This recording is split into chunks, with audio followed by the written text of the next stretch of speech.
Je déclare donc cette session du conseil municipal du jeudi 25 juin ouverte. Donc, comme il est d'habitude désormais, c'est donc la Benjamine de l'Assemblée, à savoir Madame Amandine Berg qui va être secrétaire.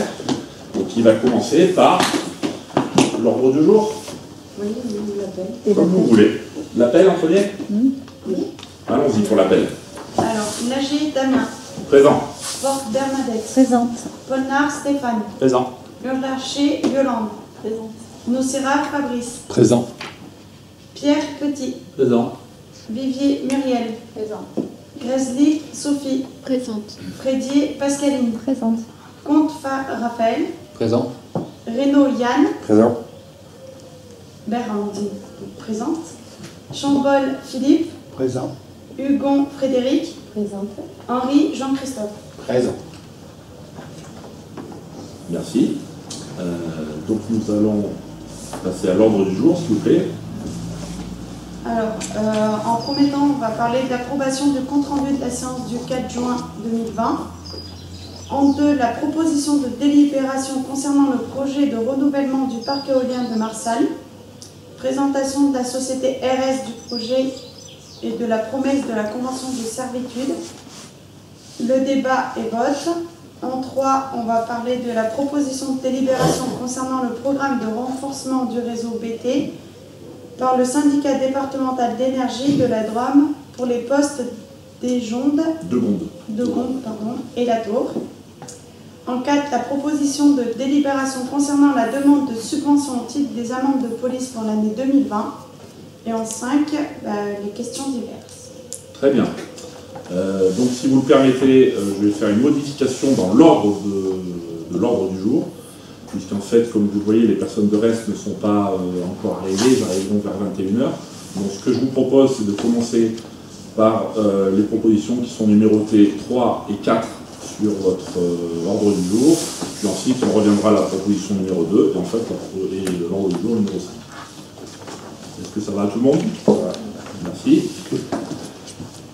Donc nous allons commencer par le point numéro 1, donc l'approbation du compte-rendu de la séance du 4 juin 2020. Alors, une petite explication là-dessus. Auparavant, il était de coutume au conseil municipal de Marsanne de lire les délibérations approuvées la fois d'avant, ce qui n'est pas du tout ce que demande normalement le législateur sur ce point-là, c'est-à-dire qu'en fait on doit lire le procès verbal, le compte-rendu que nous avons écrit et affiché pendant 4 semaines, puisque c'est depuis le 6 juin qu'il est enfin depuis 3 semaines et demie, qu'il est publié à la fois sur internet et à la fois devant la mairie. Et donc je dois vous demander si vous avez des modifications ou des choses comme ça, ou des questions sur ce compte-rendu, et on doit l'approuver, ce qui, beaucoup plus logique, puisque en fait les délibérations sont, elles, c'est M. Henri qui a fait la remarque la dernière fois, il y avait raison, les délibérations sont déjà approuvées, donc on n'a pas besoin de les relire. Et surtout, ça va nous faire gagner du temps, puisque je vais vous demander de l'approuver, puisque vous l'avez tous vu sur internet ou devant la mairie, et ça nous évite de le relire, sauf si vous voulez que le secrétaire de séance vous le lise. Je pense qu'on peut faire comme ça, si ça vous va, puisqu'il est public depuis 3 semaines et demie. Ok. Donc je vais vous demander si vous pouvez de voter pour l'approbation du compte-rendu de la séance du 4 juin 2020. Donc, qui est contre? Qui s'abstient? Donc le compte-rendu de la séance du 4 juin 2020 est approuvé à l'unanimité. Nous allons passer au point suivant de l'ordre du jour, donc qui est le point numéro 3, numéroté sur votre convocation, qui est la proposition de délibération concernant le programme de renforcement du réseau BT par le syndicat départemental d'énergie de la Drôme pour les postes de Gondes et la Tour. Bien, nous avons eu une demande de la part du syndicat départemental d'énergie de la Drôme. Pour vous expliquer tout ça, vous avez reçu les documents. Je laisse la parole à monsieur Stéphane Polnard. Tu veux que je passe au tableau, Damien, ou pas? Oui. Hein, pour ça. Peut-être plus simple. On peut imprimer peut-être.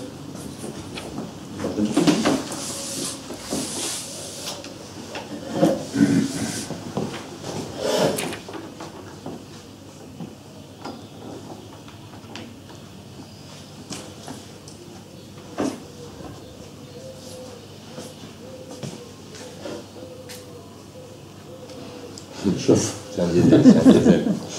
Ça chauffe un peu.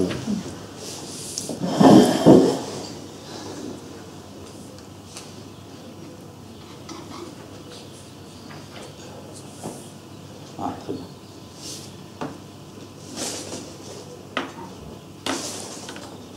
Alors, je ne sais pas si vous avez tous regardé le document. Donc, le projet SDED. On peut peut-être éteindre si on a qui veulent. Pardon? On peut peut-être éteindre si on a qui veulent. On voit bien ou ça va? Ah, si on peut l'agrandir aussi. Éteindre un peu.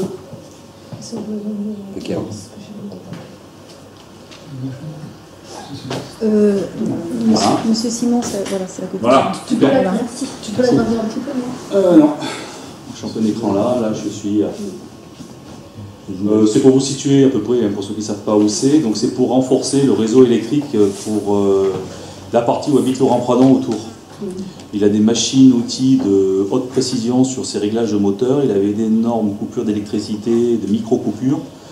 Donc après une étude du SDED, ils sont venus faire une étude avec SPI et ils se sont aperçus que le réseau était vraiment pas terrible. Donc eux, ils proposent de renforcer ce réseau, refaire des tirages de pylônes. Alors c'est un petit peu technique. Le but, c'est en fait de renforcer l'alimentation qui va à la tour et renforcer aussi le poste Rouvert. Donc pour ceux qui connaissent, c'est là où habitent Sylvie Fourel et Amandine Bert, dans ce quartier ici, là.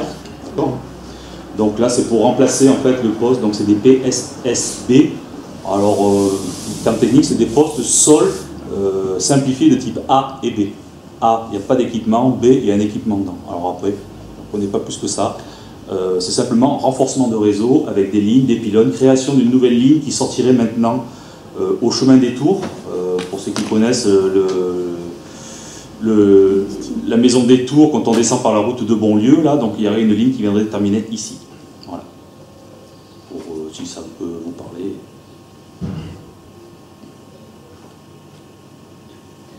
Voilà. Donc ici, j'ai un plan un peu plus technique. Je ne sais pas si vous voulez qu'on en discute plus là-dessus ou pas. Ça dépend ce que tu parles de technique. En fait, ils vont renforcer le poste donc, par un 50 sur un 100 kVA et ils vont renforcer les câbles et en gros, le but du jeu, c'est que ce quartier-là soit doté d'un transformateur capable de subvenir aux besoins de tout le quartier. Donc c'est pour le quartier Rouvert, quartier La Tour. Voilà. Donc c'est des travaux qui sont pris en charge par la SPI, il y a des études techniques qui sont faites depuis un petit moment. Tout est prêt, il manque juste une délibération du conseil municipal pour l'approuver.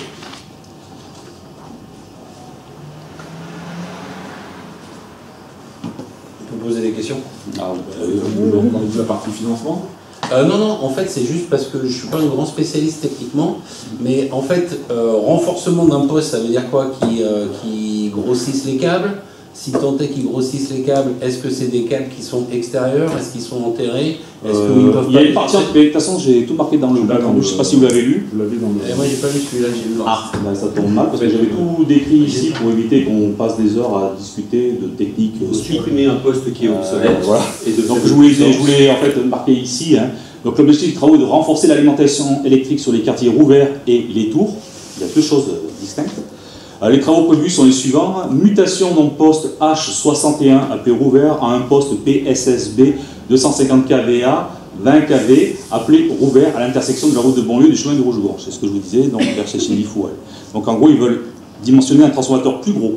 C'est-à-dire qu'il il y a une autre tension qui arrive, mais le transfo sera plus gros pour envoyer plus de pêche. En gros, c'est à peu près ça. Hein. Ils vont créer un poste PSSA appelé Les Tours, proche de l'atelier de Laurent Pradon, vers pour ceux qui connaissent, son atelier de moto, donc vers l'ancien poulailler Pradon. Donc lui, il aurait un transformateur qui lui permettrait d'atténuer toutes ces coupures d'électricité. Ça, c'est le SDED qui a décidé de faire une lettre. Vous êtes au courant de ce que fait Laurent Pradon ou pas? Oui. Là, c'est assez intéressant, c'est quand même il travaille sur les moteurs des motocross, des championnats du monde de motocross. Ouais. Et il est spécialisé, voilà, là par exemple, il travaille sur un prototype de moteur d'hélicoptère. Donc c'est quand même assez intéressant de savoir qu'on a une entreprise comme ça sur Marsac, qui est en plus isolée un peu dans la campagne. Et c'est vrai que la personne du SDED a été très impressionnée lors de sa visite, parce qu'il ne s'attendait pas à voir ça.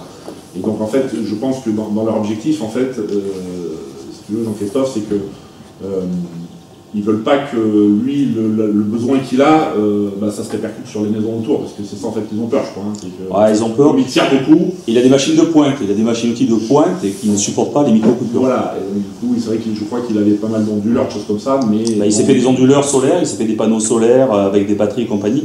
C'était artisanal, et quand même, vu le niveau de pointe et de technologie qu'il y a dans son atelier, qui ne paye pas forcément de mine de l'extérieur, hein, mais voilà, c'est de la haute technologie, il règle quand même des moteurs pour les championnats du monde, hein, quand même, donc c'est pas quand même n'importe qui.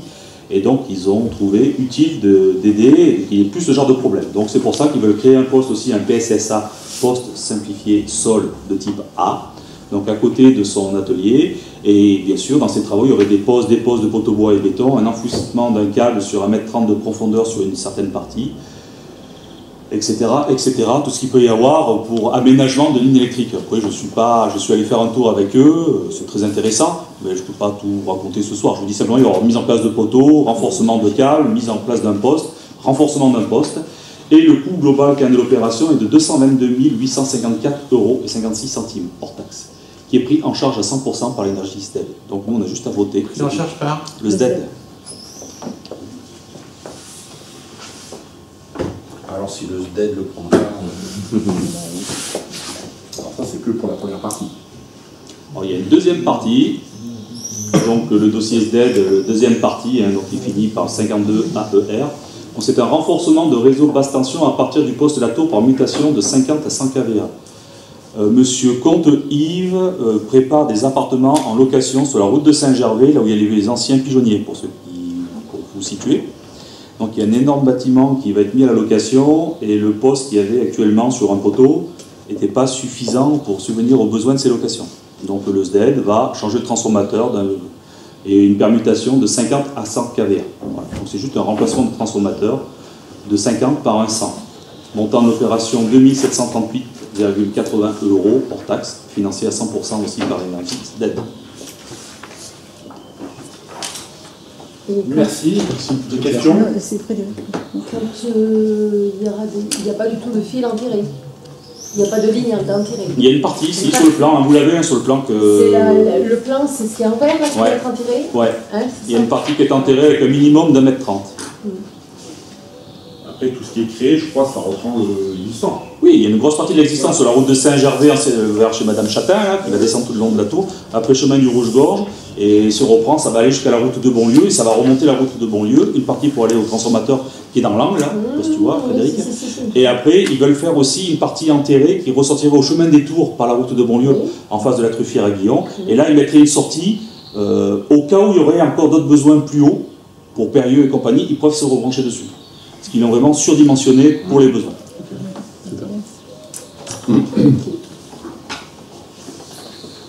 Merci. Essayez d'être plus clair que si c'est clair. Bien. Donc, le Z nous demande de faire 2 délibérations par an. Voilà. Donc, je vais vous lire le modèle de la première. Monsieur l'adjoint, c'est monsieur le maire expose qu'à sa demande, le syndicat départemental d'énergie de la Drôme a étudié un projet de développement du réseau de distribution publique d'électricité sur la commune, aux caractéristiques techniques et financières suivantes: opération électrification, renforcement du réseau BT à partir du poste de Gondes, dépenses prévisionnelles hors taxe 222 858,56 €, dont frais de gestion 10 612,31 €, plan de financement prévisionnel, financement mobilisé par le SDED 222 858,56 €, participation communale néant. Après en avoir délibéré, le conseil municipal approuve le projet établi par le syndicat départemental d'énergie de la Drôme, maître d'ouvrage de l'opération, conformément à ses statuts et à la convention de concession entre le SDED et l'État. Approuve le plan de financement ci-dessus détaillé et donne pouvoir à monsieur le maire pour signer toutes les pièces nécessaires à l'exécution de cette décision et à la bonne gestion technique, administrative et comptable de ce dossier. Donc pour cette première délibération qui concerne donc le poste de Gondes, qui est contre, qui s'abstient. Donc cette première délibération est adoptée à l'unanimité. Concernant la deuxième, c'est exactement la même, sauf que les caractéristiques techniques sont différentes. Opération électrification, renforcement du réseau BT à partir du poste Latour par mutation de 50 à 100 kVA. Donc dépenses prévisionnelles hors taxe 2738,80 €, dont frais de gestion 130,42 €, plan de financement prévisionnel, financement mobilisé par le SDED 2738,80 €, participation communale néant. Après l'avoir délibéré, le conseil municipal approuve le projet, approuve le plan de financement et donne pouvoir à monsieur le maire pour signer toutes les pièces nécessaires à l'exécution de cette décision et à la bonne gestion technique, administrative et comptable de ce dossier. Pour cette deuxième délibération, qui est contre? Qui s'abstient? Elle est donc aussi adoptée à l'unanimité. Voilà pour ce premier point, je vous remercie. Donc le deuxième point de l'ordre du jour sera le point numéroté 4 sur votre convocation. Proposition de délibération concernant la demande de subvention au titre des amendes de police pour l'année 2020. Et donc je laisse encore une fois la parole à monsieur Stéphane Polnard.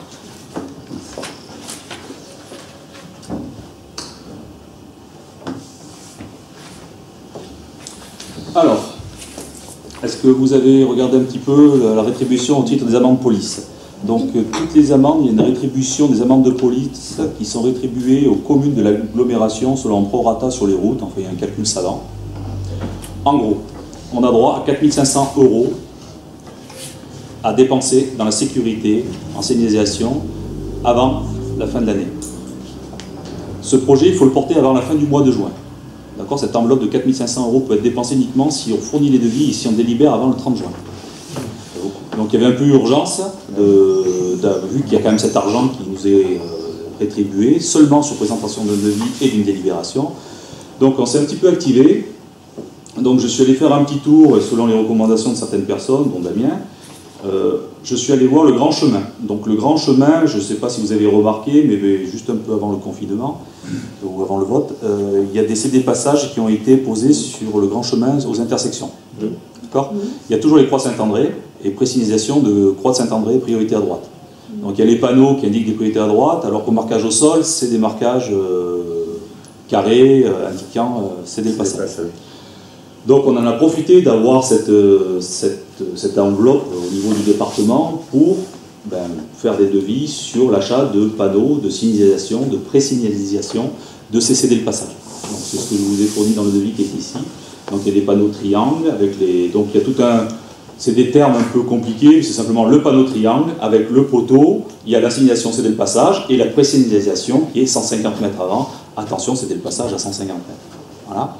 Donc voilà pour les panneaux qui correspondent au Grand Chemin. Après, j'ai fait un devis aussi pour remplacer le panneau 30 qui est à l'église, qui est complètement effacé. Et rajouter aussi un panneau de signalisation d'une école au niveau de la fontaine en face, un peu avant l'école Jeanne d'Arc, qui est complètement effacé. Voilà. Donc je vais profiter, vu qu'on avait 4 sous, pour changer ce panneau qui était relativement effacé et moche. J'en ai profité aussi pour demander dans le devis des balises aussi, avec fixation des balises blanches qu'il y a sur la route de Montélimar. Elles sont régulièrement shootées par les voitures, donc on avait un besoin de remplacement de ces balises. Donc c'est pour ça que j'en ai fait rajouter 5 sur le devis, avec support, collier, et on arrive à un montant net de 1 715,88 €. Étant donné qu'il nous restait encore un petit peu d'argent et qu'il faut absolument dépenser plus que ce qui est prévu, c'est le département qui m'a fortement encouragé à dépenser plus que l'enveloppe, légèrement plus, mais pas moins, parce qu'ils ne savent pas faire. C'est très compliqué. Pierre, je t'en prie. Je crois qu'il faut préciser que la mise en œuvre des panneaux serait faite par le personnel communal. Oui, ça je vais le dire, oui, bien sûr. Ça serait mis en place par le service communal, bien sûr.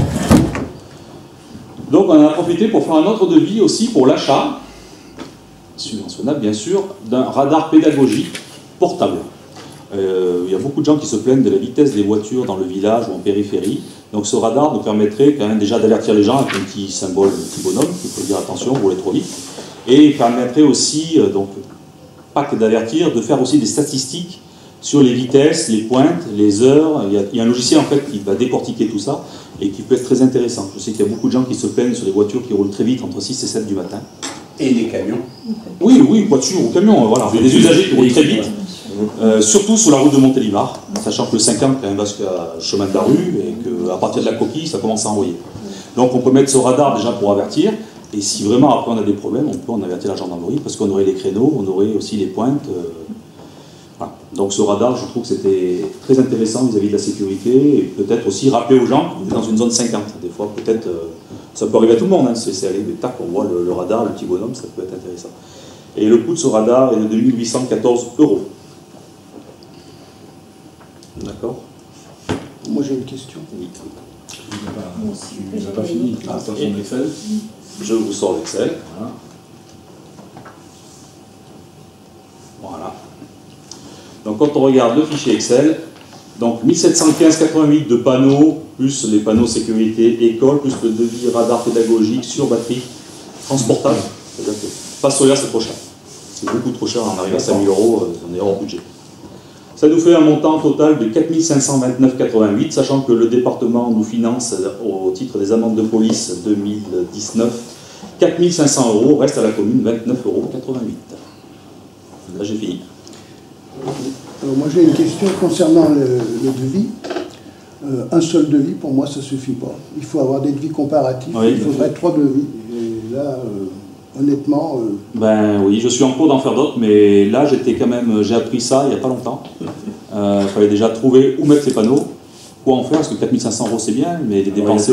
Il y a une chose qu'il faut préciser, en fait, et justement je pense qu'il faut le préciser par rapport au budget aussi. C'est-à-dire que là, comment ça marche avec eux, c'est qu'on donne les devis, ils nous donnent l'accord, ils nous versent l'argent, et après on fait les achats. Donc moi, ce que je peux vous proposer, parce que de toute façon l'enveloppe elle ne va pas changer, c'est qu'on garde ce devis. Si jamais Stéphane il a réussi à les avoir avant le 30 juin, mais comme il faut qu'on fasse la délibération, ça va être compliqué. C'est-à-dire qu'au moment, où, évidemment j'y avais pensé, au moment où on fait les travaux, là on repart sur les devis, puis on va là où on veut, puisque ce ne sont pas les devis qui font le... On n'est pas obligé, on s'est bien entretenu avec la personne. Oui, on n'est pas obligé de fournir ces devis-là. Mais par contre, on peut faire voter, vous achetez, je vous propose, si ça vous va, de faire ça. Mais pour vous faire voter, je vais vous fournir un devis. Normalement, c'est très bien. Normalement, ils doivent. Donc, si j'ai bien compris, hein, Stéphane, c'est que c'est au mois de septembre que les fonds seront versés. Oui, et on peut justifier. Les fonds sont aujourd'hui disponibles. Pas, voilà. Oui, l'argent est disponible. On l'aurait en septembre et on peut justifier de factures payées à la fin de l'année. Donc on a encore 3 mois de marge de manœuvre pour... sauf qu'il nous fallait un premier point d'entrée. D'accord, mais alors, sous cette condition, effectivement, avoir notre devis, je suis pour, mais... Non, mais c'est sûr. Bien sûr, et là, j'avais quand même déjà fallu le savoir. Il a fallu que je prenne les renseignements au département. Oui, voilà. Donc, avec cette explication, ça me convient, parce que, bon, évidemment. Ce sera plus efficace. L'année prochaine, on le saura, et peut-être avant, là, ça fait qu'un mois qu'on est en place. En fait, c'est 2020, mais sur les amendes 2019. 19 ans. Et encore, c'était au mois d'avril. Hein. Avec le Covid, ils ont fait une dérogation spéciale 30 juin, et encore, il a fallu que je négocie. C'était vraiment... Là, on était un peu pris de court. Moi, j'ai une question par rapport à la sécurité de notre village. Je pense que ça devient... C'est bien, les panneaux, mais je pense qu'il faudrait rajouter sur les panneaux, surtout là, quand on arrive,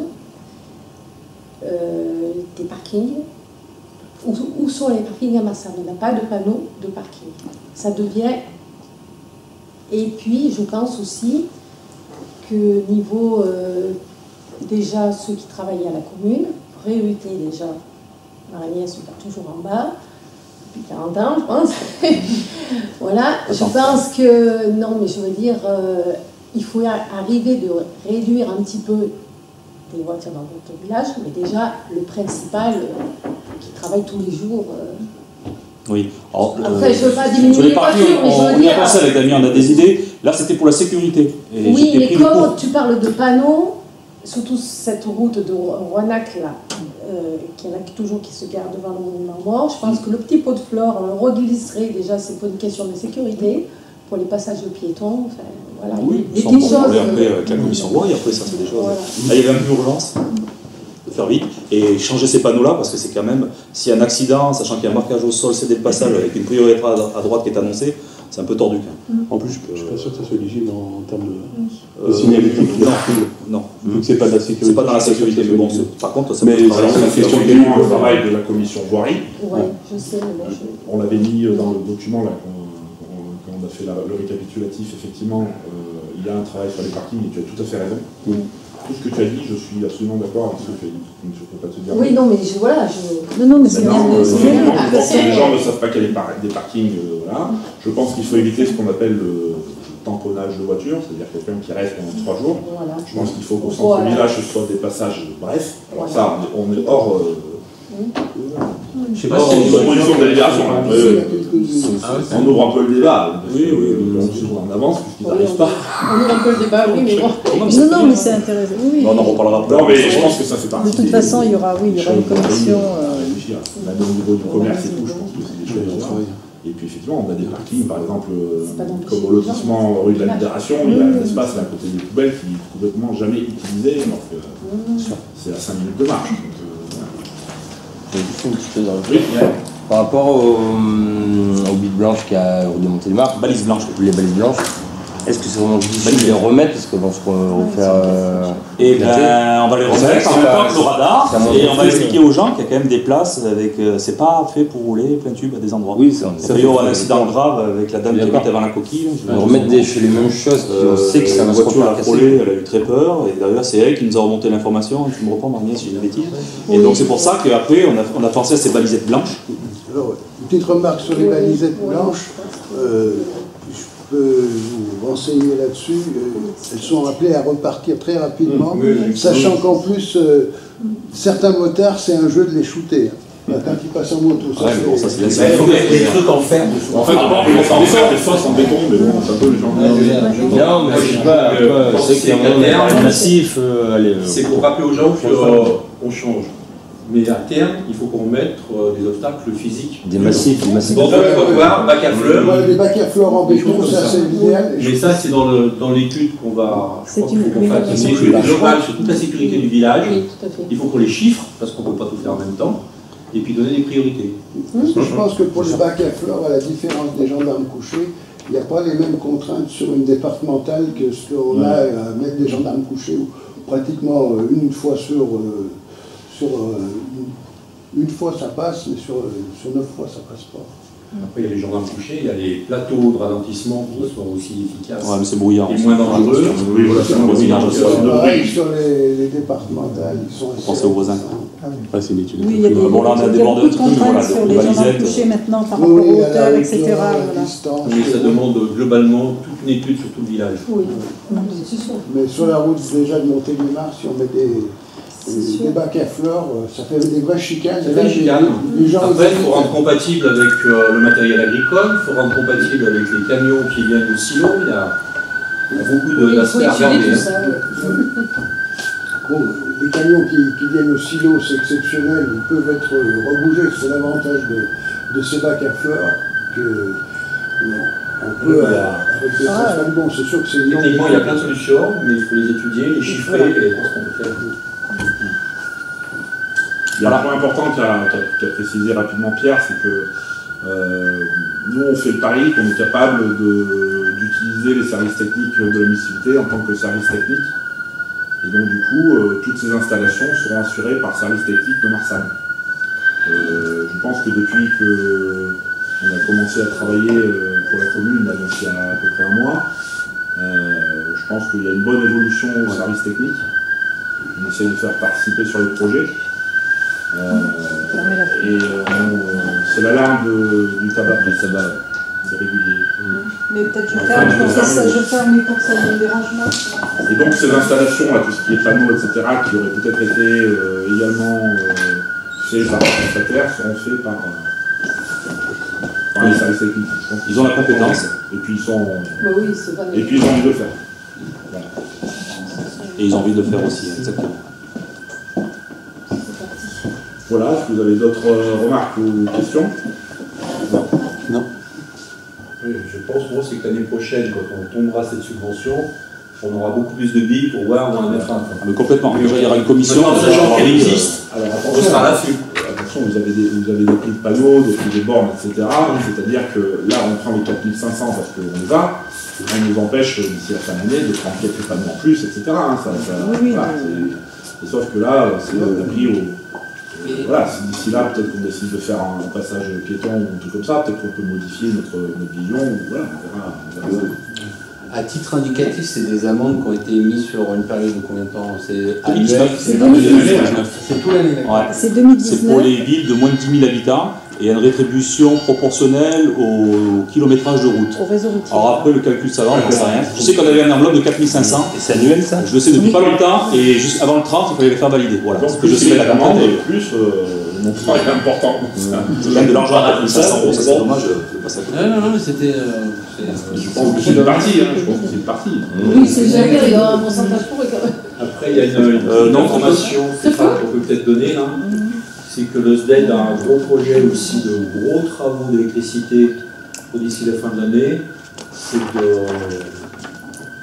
de changer le mode d'alimentation du quartier de Prénoz, du vieux village, en supprimant la vieille ligne électrique en haut et la remplacer par une ligne entière qui passerait devant la mairie. Donc c'est des travaux importants qui vont remettre pas mal de voiries en question. Et ce ne serait pas opportun de commencer les travaux de sécurité tout de suite, qui vont être bouleversés. Nous laisser le SDED faire ses travaux, peut-être qui nous accompagne après dans des travaux de sécurité de marquage au sol. Travaux qui sont prévus en septembre. En septembre, ils vont enterrer les lignes. Mais c'est pas le ça ne dit pas de Ça a déjà été voté. Oui, ça a été savoir voté. qu'il y a déjà un gros passage creux sous le village. Oui, il y a des tunnels. Il y a un tunnel là. Non, mais il ne faut pas. C'est pour le métro futur. C'est ça. Il ne faut pas se voiler la face, ça amènera des perturbations dans le village. Après, bon, il y a un arrêté, et puis surtout aujourd'hui, les autorisations qu'on verra lors du prochain. Bon, après septembre, je suis pas sûr que. Je suis sûr que septembre. Non, fin d'année. Ah oui, le début ou la fin? Ouais, voilà. J'avais compris septembre-octobre, ils essaient les commerçants tranquilles. On finalise le dossier, Il ne faut pas qu'il le fasse en mars. Ah non, mais pas en milieu. Mais sachant ça, il ne faut pas qu'on fasse des travaux qui seront de. Pour faire un passage coûté tout neuf, 3 mois après il est détruit, ça va. Par contre, on peut peut-être en profiter pour faire un parking souterrain. Non, c'est monté le mars, là. Je suis sur les mêmes élections. Ici, sur les projets. Alors, juste Stéphane, pour préciser ce que tu as dit là, par rapport à notre question, l'intégralité du produit de ces amendes, à l'exception de la fraction de ce produit affecté au fonds interministériel de prévention de la délinquance, elle serait affectée voilà, complètement. Oui, c'est ce que j'ai dit. Oui. Presque la totalité. Presque la totalité. Donc vous avez envoyé un petit bout de cet article par mail. Exact. Très bien. Bonjour. Tu fais voter Damien quand Vous vous installez au fond à droite si vous voulez, puis on va finir là.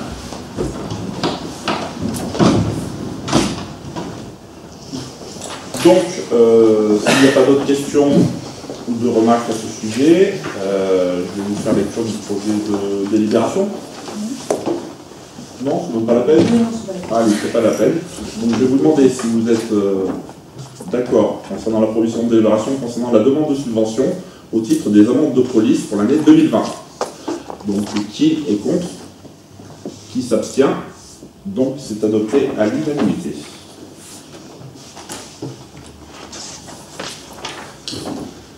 Le point suivant de l'ordre du jour est donc le point numéroté 2 sur votre convocation, qui est donc la proposition de délibération concernant le projet de renouvellement du parc éolien de Marsanne. Point 2.1, présentation par la société RES du projet et de la promesse de convention de servitude. Et ensuite, point 2.2, débat et vote. Alors, bienvenue.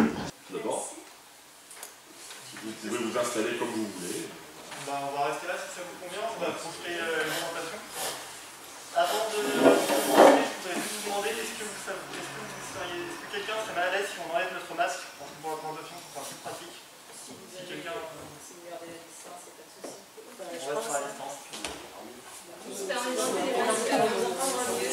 Oui, c'est ça. Déjà, merci de nous recevoir. Je suis ravie de rencontrer les nouveaux membres du conseil. Donc, on va peut-être commencer par se présenter. Donc, moi, il y a un certain nombre de personnes dans la salle qui me connaissent déjà, mais je suis Gabrielle Boller. Je suis l'ingénieure territoriale qui est en charge du projet de renouvellement du parc éolien de Marsal. Donc c'est moi qui suis notamment en charge des relations avec la commune, les habitants, la communauté d'agglomération et les services de la préfecture. Moi je m'appelle Noé Froissart, je suis en charge de coordonner si vous voulez un peu toute l'équipe qu'on vous présentera par la suite, qui travaille sur ce dossier, donc pour coordonner le plan environnemental, le plan paysager, le plan technique, le plan financier et ainsi de suite. On a prévu une présentation ce soir pour vous refaire un peu un petit historique du dossier, voilà, pour que la nouvelle équipe soit pleinement consciente du projet. Et puis effectivement de vous parler, de vous présenter où est-ce qu'on en est, de vous présenter quelles sont les prochaines étapes, et puis évidemment de vous présenter le motif de la délibération de ce jour sur les conventions de servitude. Ce que je vous propose, c'est que au fur et à mesure de la présentation, vous n'hésitez pas, si vous avez des questions à nous poser, à nous interrompre, ou plutôt, si possible, à lever la main, comme ça on finit notre phrase, on vous donne la parole. Comme ça, ça permettra d'avoir une présentation un peu plus fluide. J'ai déjà une question. Je me permets, parce qu'en fait on part, enfin moi pour le coup j'ai entendu parler des éoliennes, mais le pourquoi de l'objet du renouvellement du parc. C'est-à-dire que quelle est la raison en fait? Tu veux répondre ou vas-y? Alors, parce que les éoliennes ont aujourd'hui 12 ans, celle dont on va parler, j'y reviendrai. Un projet éolien, c'est long. Là, on en est en fait au tout début. On fait tout le développement. Ensuite, il y aura toute une partie d'instruction qui va prendre 1 an et demi, dans le bon cas, 2 ans peut-être, peut-être un peu plus, ça dépendra. Et ensuite, il y a une éventuelle phase de recours en justice, comme ça avait pu être le cas sur le premier. Un projet éolien en moyenne, ça prend 8 ans en France. Donc nous, on prend ça en compte dans nos calendriers. Pour qu'on ait un projet qui soit tout prêt le jour où les éoliennes seront en fin de vie, on prévoit ça dès maintenant. Ok, c'est clair. Donc pour ceux qui ne nous connaissent pas encore bien, je vais peut-être commencer par effectivement présenter un peu plus la société RES.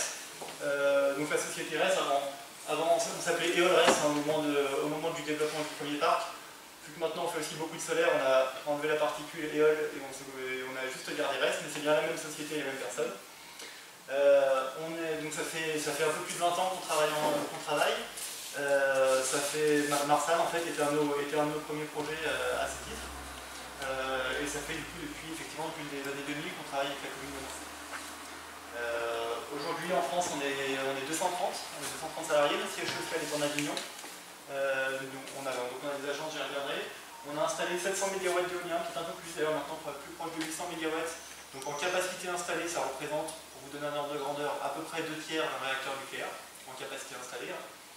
On développe aussi des centrales solaires au sol, on développe aussi du stockage, c'est récent. On n'a pas encore de projet construit, mais on commence à développer des projets. Et on fait aussi de l'éolien, ce qu'on appelle de l'éolien offshore, donc de l'éolien en mer. On a un projet dans la baie de Saint-Brieuc qui devrait être construit en 2023 à peu près, qui sont pour le coup des projets autrement plus gros. Et donc on travaille aussi sur cette partie-là. Notre société travaille de l'identification d'un site, vraiment à partir d'une analyse cartographique, on identifie un site où on pourrait potentiellement mettre des éoliennes par rapport aux contraintes qu'on vous exposera. On fait tout le développement du projet, c'est ce qu'on fait aujourd'hui avec Gabriel. On fait ensuite toute la partie construction, c'est nous qui construisons le parc éolien et on fait l'exploitation derrière. Donc aujourd'hui les éoliennes qui sont installées à Marsal, c'est nous qui les exploitons et c'est nous du coup, d'ailleurs pour boucler la boucle, qui les démantellerons pour les renouveler. Donc je vous disais, notre siège social est en Avignon, pour des raisons historiques. Ensuite, on a des agences de développement un peu partout en France. Gabriel et moi, on est basé à Lyon. On fait du développement sur toute la région environnante de Bourgogne-Franche-Comté, donc c'est pour ça qu'on est là ce soir. On a une agence à Paris et une agence à Bordeaux. Et nos agences d'exploitation, elles sont plus proches de nos parcs, donc elles sont à Dijon et à Béziers. Parce qu'en fait, vous voyez tous les points bleus, ce sont nos parcs éoliens qui sont historiquement dans la montagne noire, en Bourgogne, Champagne-Ardenne, et effectivement un petit peu autour de la région de Lyon. On a aussi nos parcs solaires qui sont plus récents, qui sont les points jaunes ici.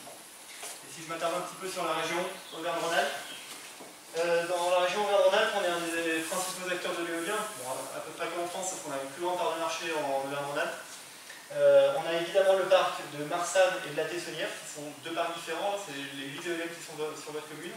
On a 6 qui ont été construites en 2008 et 3 les deux ont été construits en 2011. D'un point de vue juridique, ce sont bien deux parcs différents. On a les éoliennes qui sont sur la commune de Roussas. Les 12 éoliennes, c'est nous qui les avons développées et qui les exploitons. Et ensuite, un petit peu plus loin, en Ardèche, on a le parc du plateau ardéchois sur la commune de Croix-de-Géoran, qui date de 2004. C'est un des premiers parcs éoliens de la région. Les éoliennes de Bois de Bajouve et de Bajouve, qui sont à Saint-Julien-du-Lavez dans le Puy-de-Dôme. Et les éoliennes de Montblat, qui étaient les premières éoliennes de l'Ain qu'on a construites il y a 2 ans. Avec tout ça, on a à peu près 90 MW d'éoliens qui sont installés dans la région, qui produisent 225 GWh. Pour vous donner un ordre de grandeur, c'est l'équivalent de la consommation de 100 000 personnes par an. Et avec ces éoliennes, on arrive à économiser 15 000 tonnes de CO2 par an. C'est vraiment évidemment l'objectif, c'est pour ça qu'on installe des éoliennes.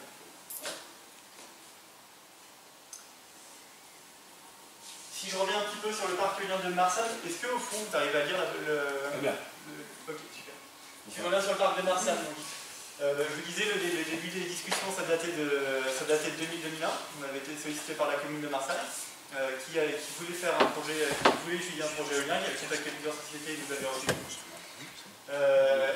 On a obtenu le dossier, en fait, le permis de construire à l'époque, en 2006, et on a construit les premières éoliennes en 2008.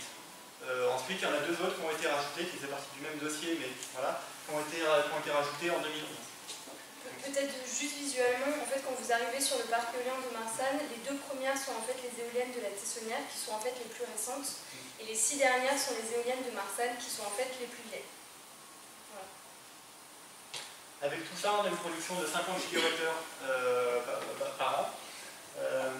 Et depuis sa construction, donc depuis qu'on l'a construit, ça a permis d'économiser 240 000 tonnes de CO2 grâce à ce parc. Dans ce cas, voilà, Marcel, vous avez un nom qui est significatif, vous le savez.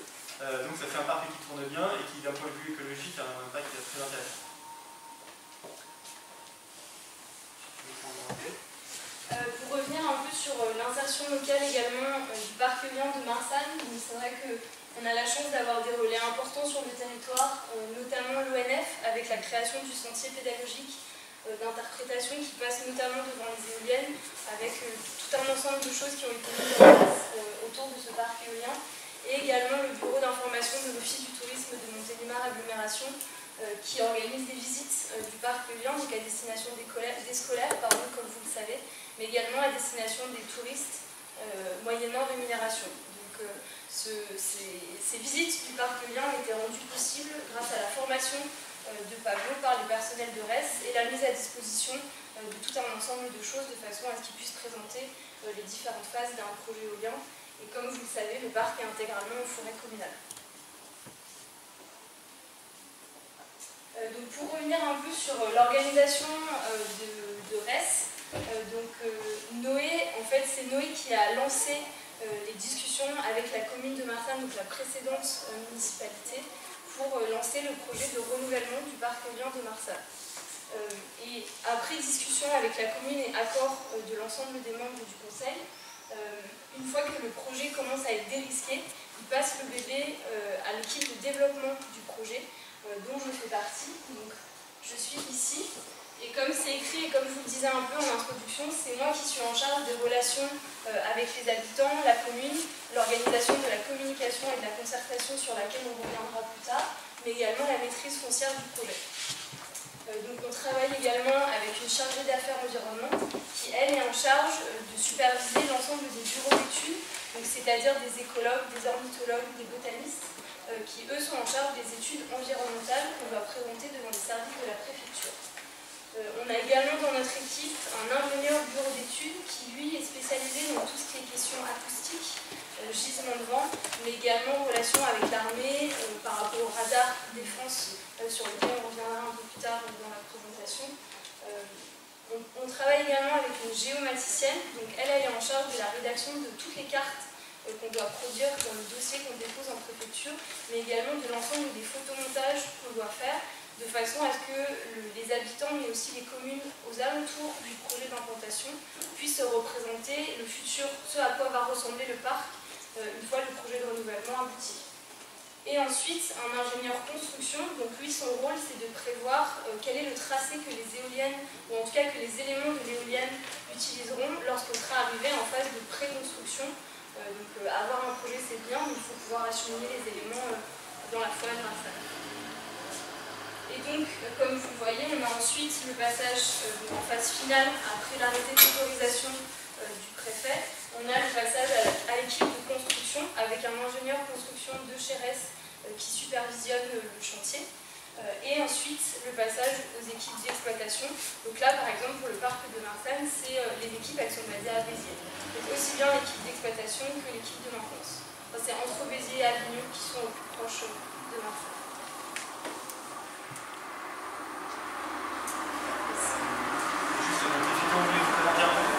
Fonctions au sein de l'équipe parce qu'en fait toutes ces personnes reviennent assez régulièrement. Aux dernières permanences d'information qu'on a pu faire, il y avait un peu tous les membres de l'équipe qui étaient là justement pour pouvoir répondre à toutes ces questions. Donc, voilà. Rapidement, le contexte éolien un peu dans la Drôme pour vous expliquer pourquoi en fait à Marsanne et pourquoi pas ailleurs. L'éolien, on a beaucoup de réglementations à prendre en compte sur énormément de sujets différents, l'urbanisme, l'environnement et ainsi de suite. Là, vous avez une carte de la Drôme qui présente un peu en fait toutes les contraintes qui pèsent sur l'éolien et qui dit où est-ce qu'on peut aller, où est-ce qu'on ne peut pas aller. Tout ce que vous voyez en violet, c'est tout ce qui est à moins de 500 mètres d'une habitation. Donc, la réglementation dit qu'on n'a pas le droit de mettre une éolienne à moins de 500 mètres d'une habitation. Donc quand on fait une carte de contraintes, la première chose qu'on affiche évidemment c'est les habitations, 500 mètres autour. Et donc tout ce qui reste blanc, c'est des endroits qui sont suffisamment éloignés pour qu'on puisse envisager. On regarde aussi des contraintes militaires. Ce que vous voyez apparaître en jaune ici, ça c'est un secteur d'entraînement très basse altitude, donc c'est des avions de chasse qui volent à très basse altitude, hein, comme je l'indique. Donc on peut évidemment pas mettre d'éoliennes dans ces secteurs-là, pour des questions de sécurité. On a aussi, vous avez en vert ici et là le radar militaire, j'y reviendrai, mais en fait les radars militaires interdisent de mettre des éoliennes à moins de 20 km du radar, et quand on est entre 20 et 30 km du radar, on a des règles de coordination qui sont assez strictes. Le radar qui est ici, qui prend un peu tout le sud de la Drôme, il est installé à Rochefort-en-Valdaine. Donc en fait la ligne de 2x13 éoliennes que vous voyez plus au sud, il y a un radar en plein milieu. Un radar de l'armée qui sert à surveiller l'espace aérien. Ça fait partie du réseau militaire français pour surveiller le ciel. Il a été installé après les attentats de 2001, puis progressivement il a été amélioré, ainsi de suite. Les règles de coordination ont évolué, et donc en fait, les règles de coordination qu'on a maintenant n'existaient pas à l'époque du premier parc éolien. J'y reviendrai, mais c'est un peu important. Et puis ensuite, on ajoute évidemment d'autres éléments. Là par exemple, vous avez la réserve naturelle nationale du Vercors, donc évidemment, on ne s'installe pas dans la réserve naturelle nationale du Vercors. Voilà, donc en faisant un peu tout ça, on regarde où est-ce qu'on peut se mettre. Et vous voyez, en fait, nous, ce qui nous intéresse, c'est les zones qui restent blanches. Donc là, par exemple, ici, on a des petites zones blanches, là, dans le nord de la Drôme. Tout ça, alors c'est très blanc, mais en fait, tout ça, c'est le Vercors. Donc évidemment, très montagneux, avec des pentes très fortes, des enjeux environnementaux très forts. Donc en fait, à la fin, dans la Drôme, il ne restait pas beaucoup de place. Ce qui fait que depuis 2011, il n'y a pas eu un seul dossier éolien qui a été déposé dans le département, parce que c'est un département qui est certes très vanté, mais qui présente aussi beaucoup de contraintes par rapport à l'éolien. En fait, on fait quand même assez attention à où est-ce qu'on se met. S'il n'y avait pas de projet de renouvellement, évidemment, on ne pourrait pas être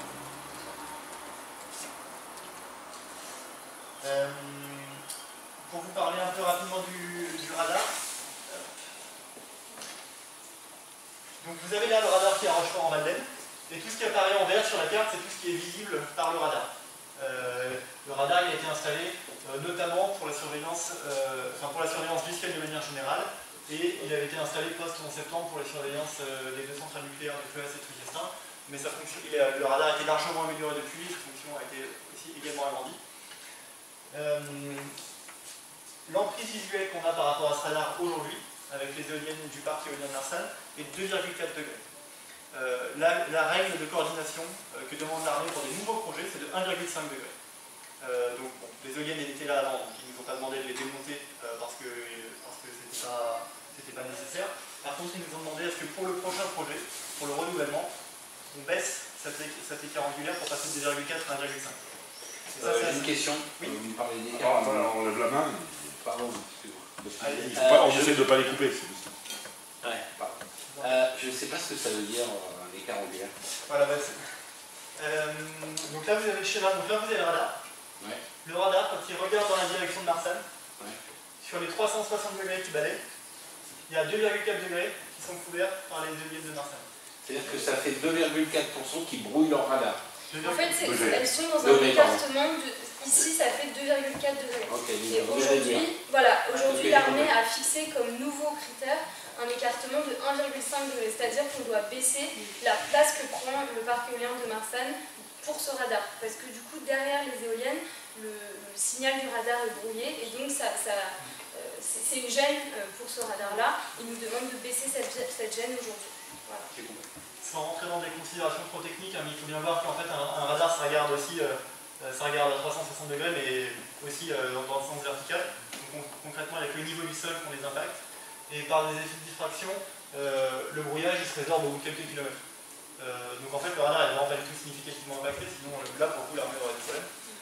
Mais c'est pour cette gêne-là, ils demandent à ce qu'aujourd'hui on se mette en cohérence avec leurs nouvelles règles de juridiction.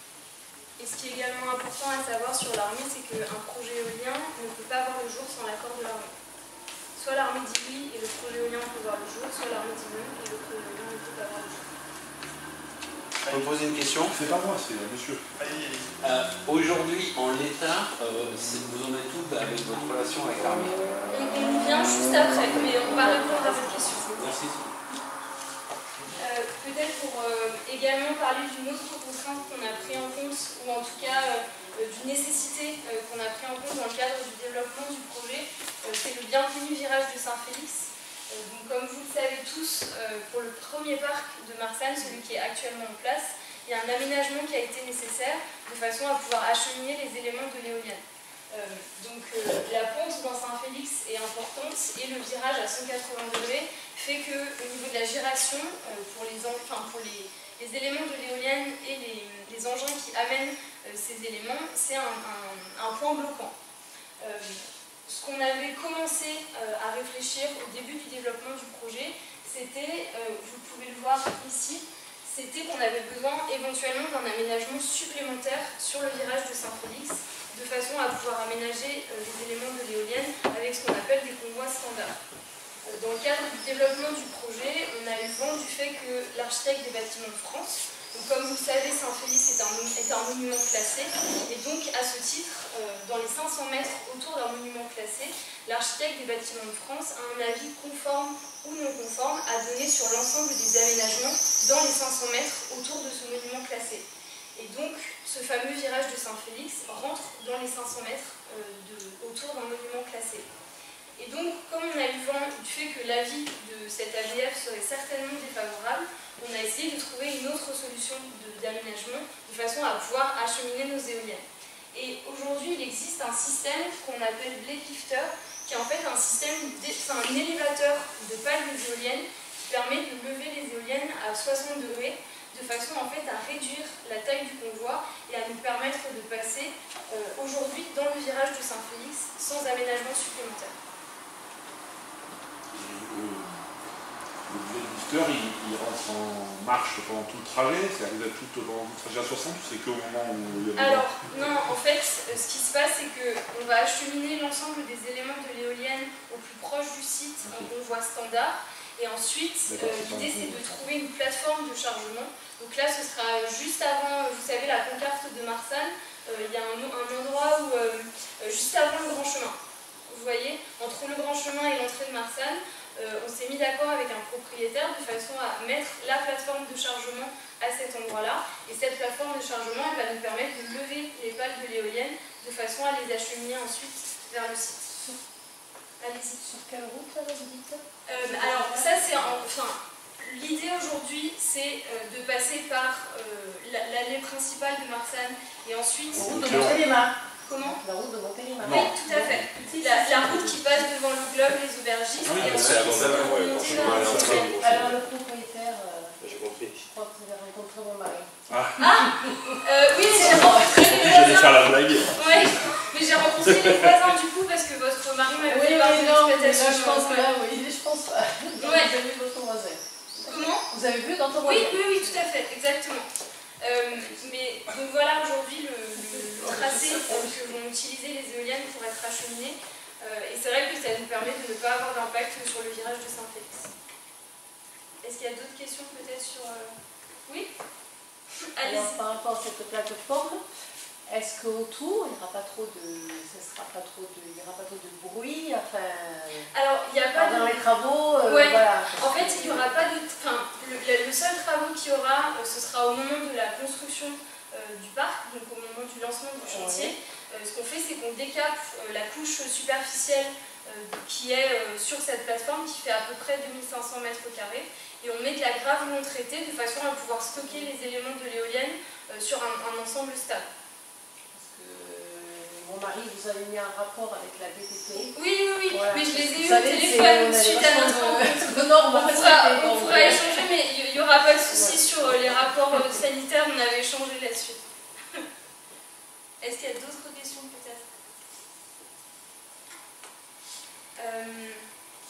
Tu prends la main sur les études?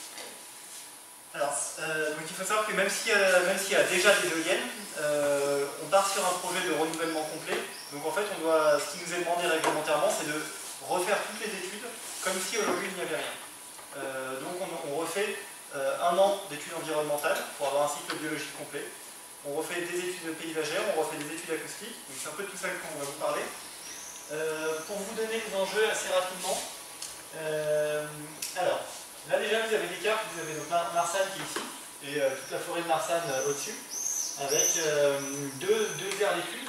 C'est parce qu'en fait initialement quand on avait discuté ce projet avec l'ancienne équipe municipale, il y avait un projet de renouvellement et également un projet d'extension.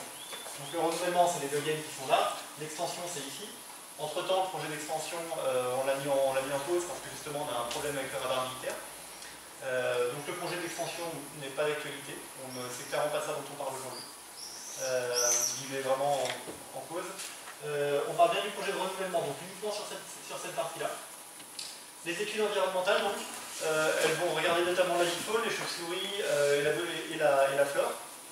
On regarde les couloirs migratoires, mais qui là passent évidemment le long des crêtes plutôt que passer par-dessus les crêtes. Et on regarde aussi où est-ce qu'on va avoir des enjeux pour la faune, pour la flore. On fait des cartes d'enjeux comme ça, avec des endroits qui seront plus ou moins sensibles. Donc là, par exemple, vous voyez une tâche où il y a moins d'enjeux, c'est parce que c'est une plantation de résineux. On a aussi rediscuté largement avec l'ONS qui nous a confirmé un peu ces éléments-là. Dans les plantations de résineux, il y a moins d'enjeux de biodiversité parce qu'il y a moins d'espèces qui peuvent se développer. Sur la vie faune, ce qu'on a mesuré, c'est une activité globale assez faible, des enjeux qui étaient assez localisés au niveau des points de passage pour la migration, donc principalement l'école. On en a parlé également avec la LPO-Drone, donc la Ligue pour la protection des oiseaux, qui ont fait un rapport de synthèse sur eux, leurs connaissances et leur analyse du site. Et sur les chauves-souris, pareil, on a mis des mesures en place. Bon, je ne sais pas si vous l'avez déjà remarqué, mais enfin vous probablement, il y avait un mât qui avait été installé dans la forêt par là, qui permettait de mesurer l'activité des chauves-souris. Un mât qui faisait 45 mètres de haut. Avec des enregistreurs de chauves-souris au pied du mât et tout en haut pour mesurer l'activité chiroptérologique qu'on a. On avait fait pareil en installant des micros sur des nacelles d'éoliennes existantes pour voir un peu quelle activité comme chauve-souris on a. Et on a également des suivis de mortalité, c'est-à-dire sur le parc éolien qui est installé aujourd'hui, on a des bureaux d'études environnementaux qui vont regarder quel est l'impact du parc installé actuellement sur la faune. Donc les oiseaux, les chauves-souris.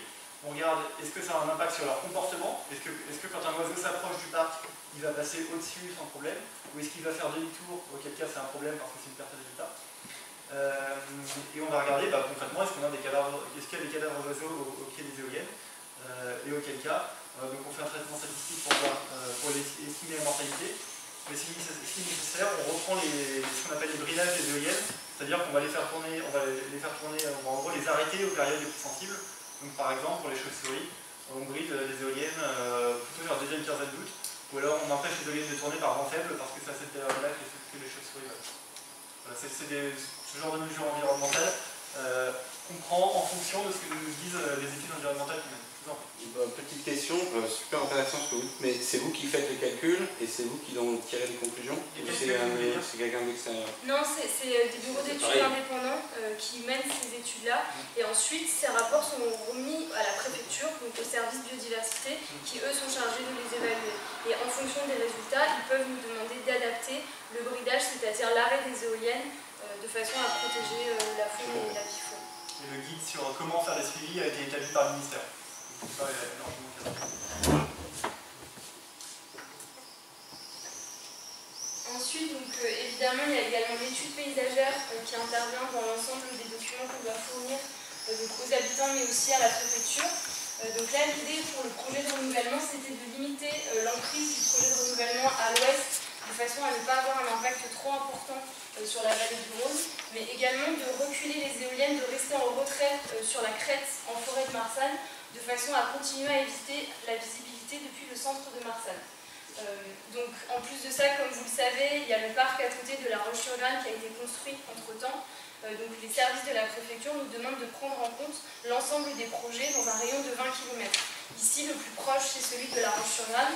Vous verrez, on va vous montrer des photomontages. L'idée, c'est que de façon à ce que les gens aient une vision la plus proche de la réalité possible, on a implanté les éoliennes de la Roche-sur-Glane de façon à ce que vous ayez une vue d'ensemble sur l'éolien proche de Marsanne.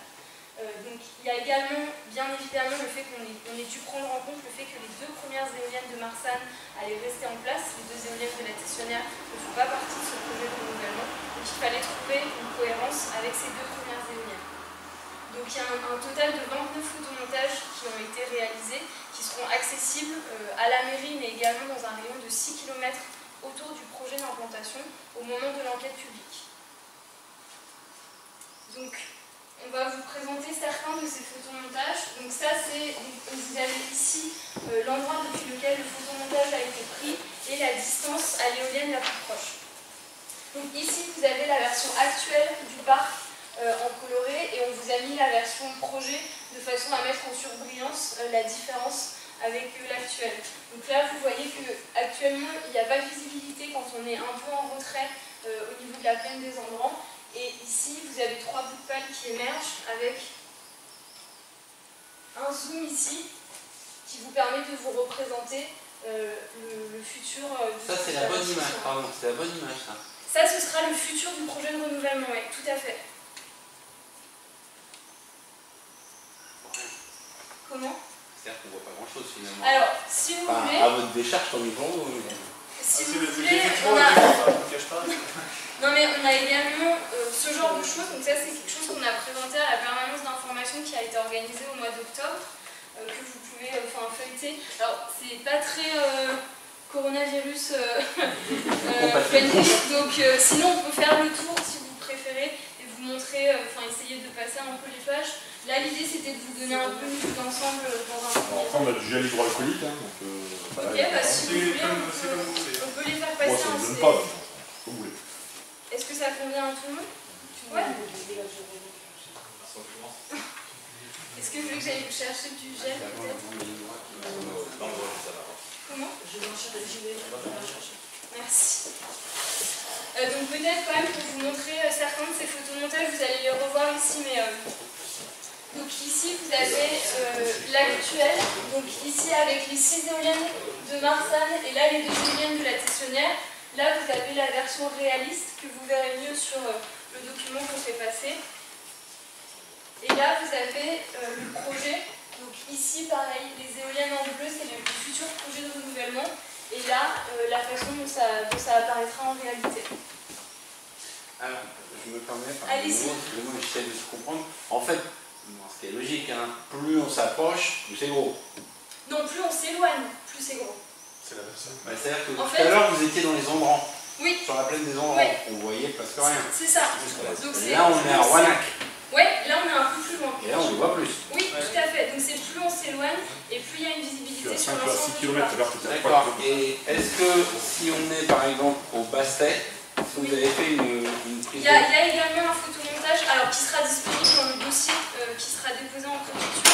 Il y a un photomontage qui est à peu près à cet endroit-là, oui.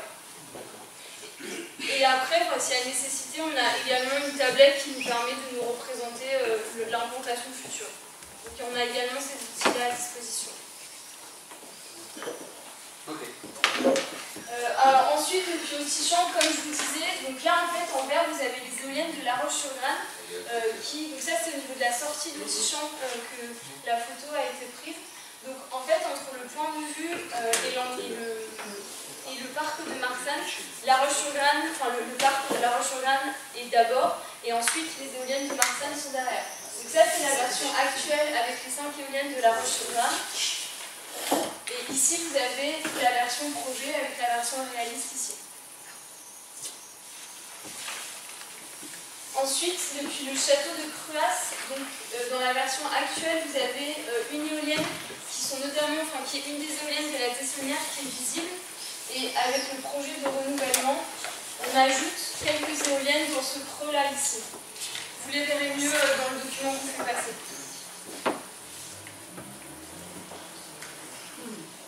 Donc vous verrez les photomontages chapelés au fur et à mesure. On ne présente pas tous les photomontages ici parce que ça serait un petit peu long et sur l'écran en fait c'est pas la meilleure manière de se rendre compte. L'idée c'est qu'effectivement on a travaillé le projet de manière à rester en recul sur les textes, évidemment pour ne pas être visible depuis les indications qui sont écrites pour éviter d'avoir un effet surplomb. Et c'est pour ça effectivement qu'en fait il faut se reculer du projet pour le voir. C'était évidemment les faire chercher dans le premier parc et à nouveau dans cette version renouvelée. Sachant qu'au niveau des photomontages qui sont présentés auprès des services de la préfecture, l'idée c'est que le lecteur puisse se représenter le futur du parc et notamment de montrer quelques-uns des pires photomontages parce que forcément il y a des endroits où c'est moins visible que l'endroit où on vous a présenté, que ce qu'on vous a présenté ici.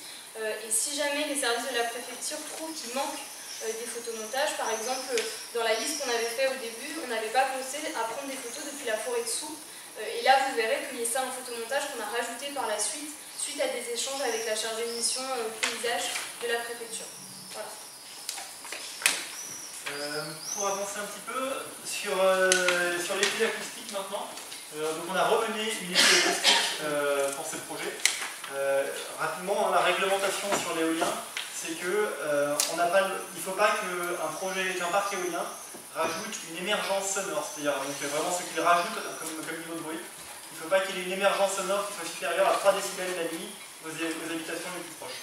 Donc entre quelque chose qui est à 35 et quelque chose qui est à 38 décibels, c'est perceptible en temps dans l'oreille. Donc voilà, la loi fait qu'il ne faut pas que la nuit on ait un bruit qui soit plus que perceptible en temps dans l'oreille. Donc on a dû remener des études acoustiques. L'idée c'est de voir est-ce que notre nouveau projet serait compatible avec ces réglementations acoustiques aux habitations les plus proches, et s'il ne l'est pas, comment est-ce qu'il faut le reprendre pour qu'il le soit. Donc pour ça, c'était au printemps 2019, on a installé pendant 1 mois et demi environ les sonomètres aux habitations les plus proches. Juste. Donc à nouveau, là vous avez Marsanne, vous avez les crêtes avec le parc éolien qui est ici. On a fait des mesures au Grand Rigaud, donc côté Mirmande. On a fait une mesure à Poise, ça doit être les chênes verts, à la cabane de chasse, à Marsanne, et ensuite aussi dans le sud et même à Condillac.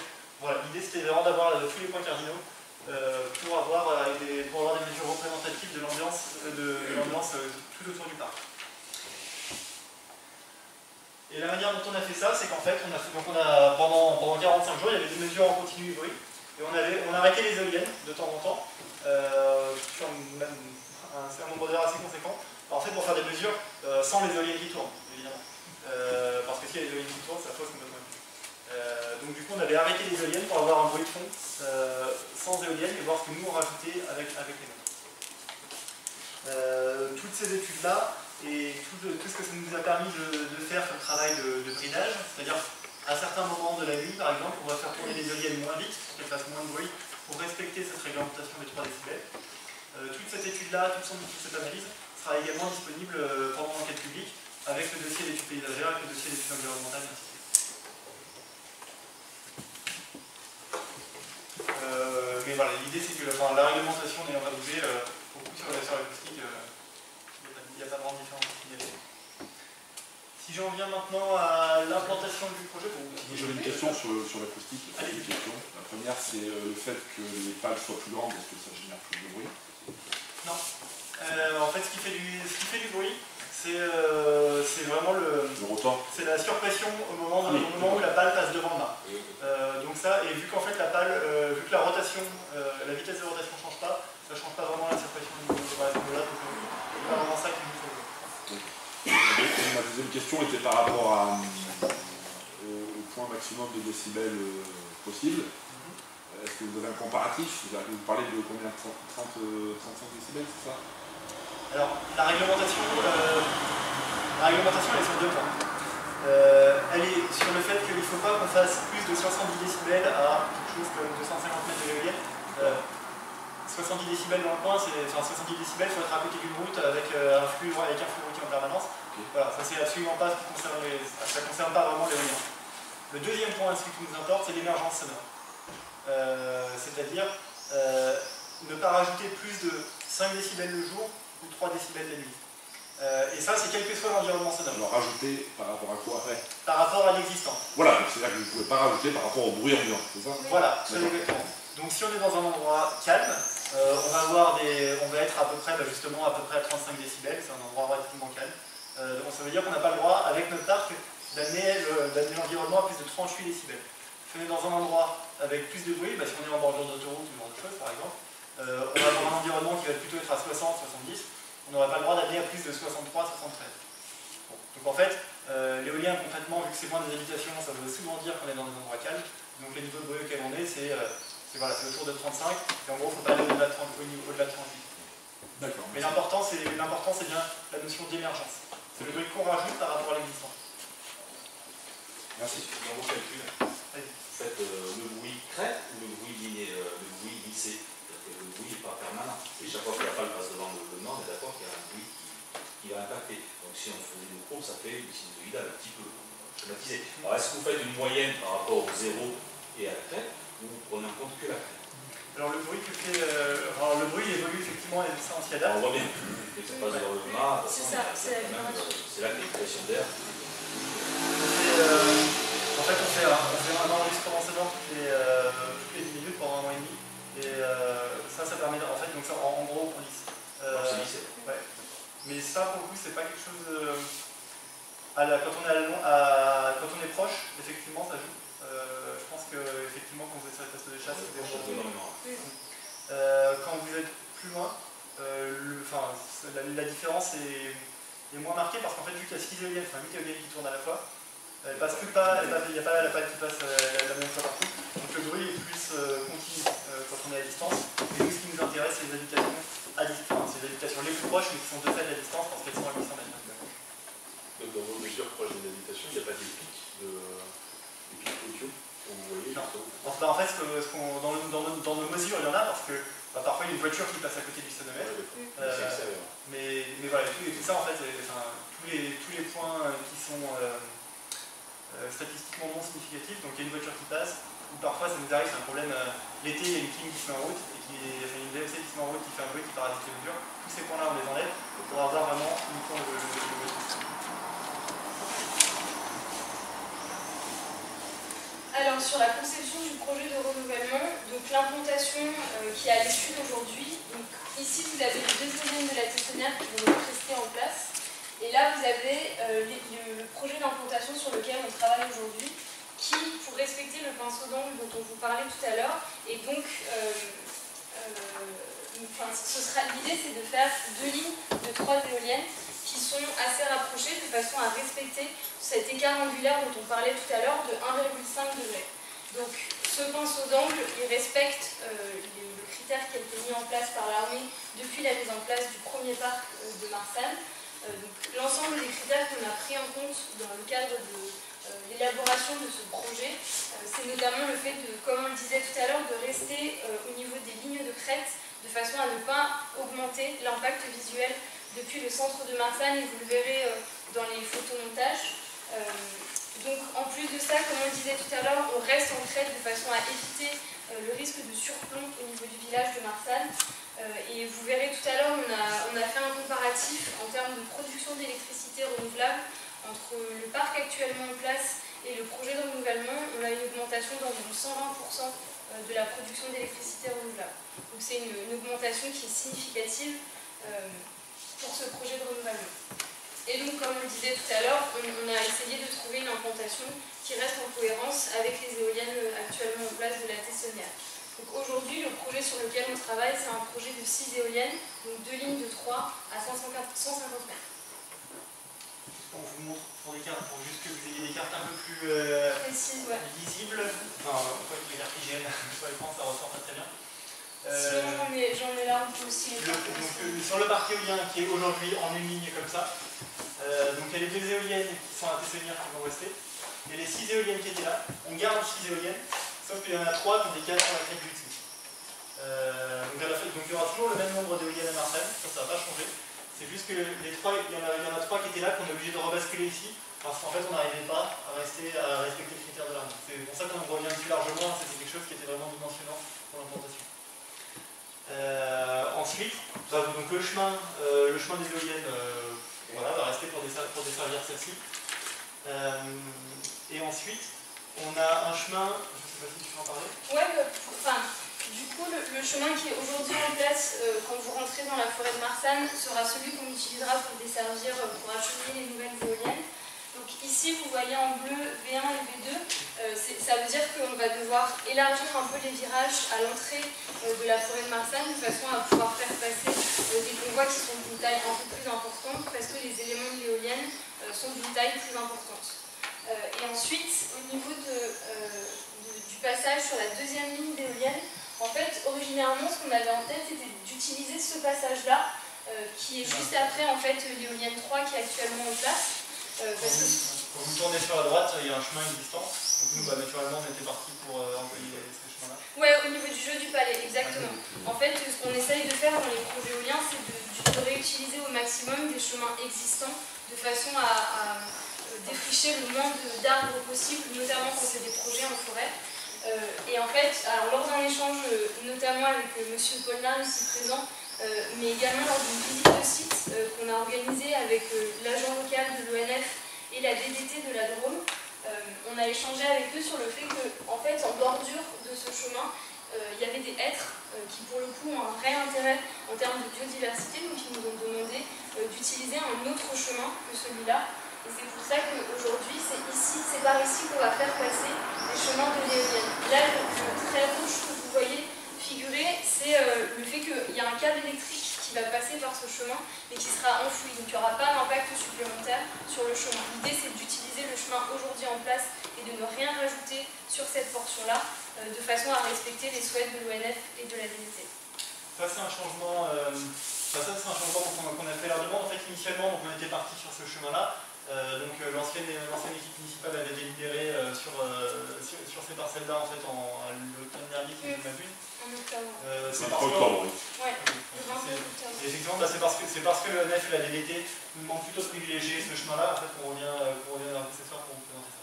Et en plus de ça, si vous voyez ici les limites parcellaires, donc au niveau des parcelles sur lesquelles vous devez délibérer ce soir, vous avez également cette petite portion-là qu'on a rajoutée par rapport à la version qu'on avait présentée au Conseil en octobre 2019, parce que la DDT nous a demandé de reboucler cet accès vers un chemin existant de façon à ce que la piste de défense incendie puisse être rebouclée. Donc ça leur permettra d'avoir un accès direct vers la citerne qui est située ici. Voilà. Et donc un autre élément également important, c'est, on vous a fait figurer sur ce schéma-là. Ici, vous voyez des anciennes éoliennes dans les trous, dans les ouvertures que vous voyez au niveau de la vue aérienne.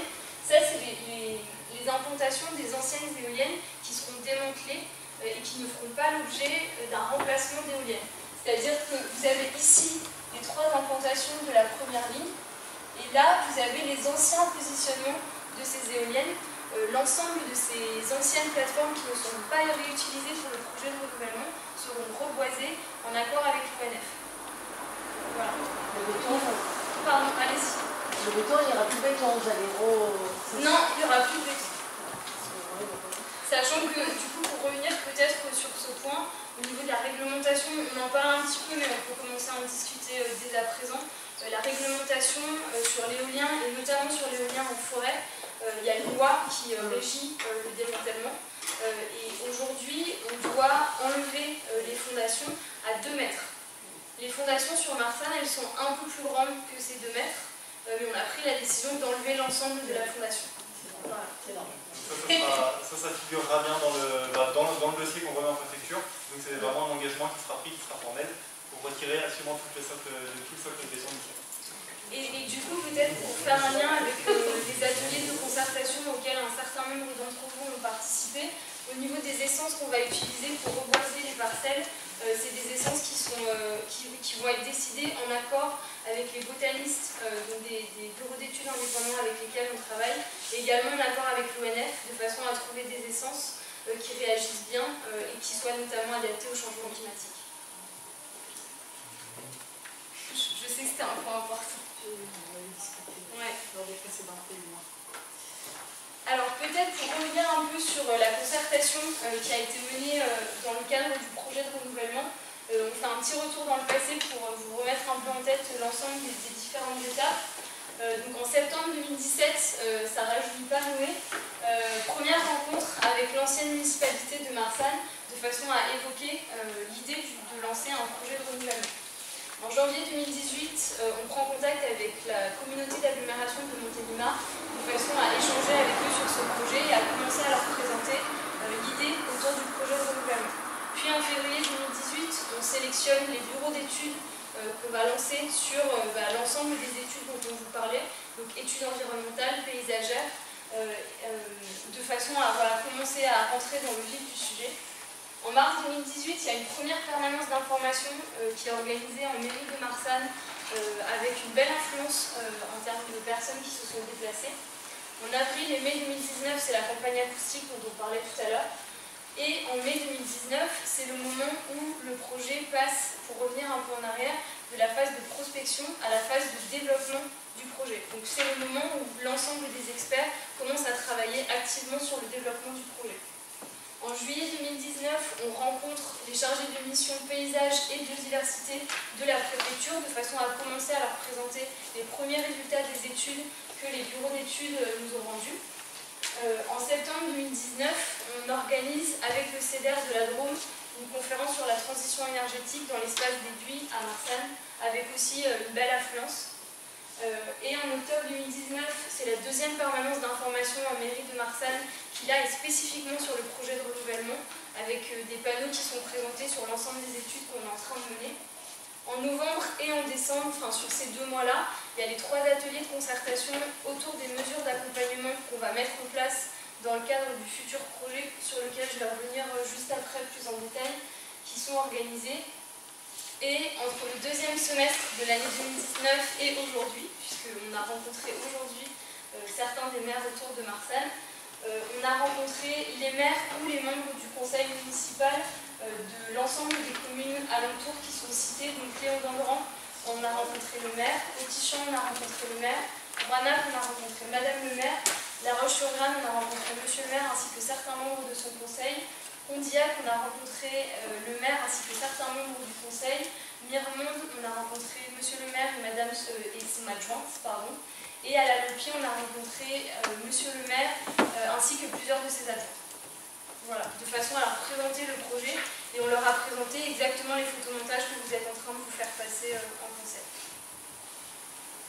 Donc là, c'était les principales étapes et bon, vous avez notamment eu l'occasion de voir Gabriel assez souvent ici parce qu'en fait, concrètement, on est là assez souvent pour divers rendez-vous avec diverses associations ou autres. Et voilà, les grands jalons qui ont été le projet.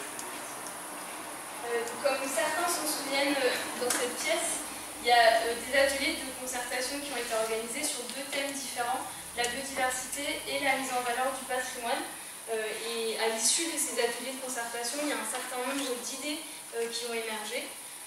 Et donc aujourd'hui, on est dans la phase de rédaction du dossier qu'on va déposer auprès des services de la préfecture.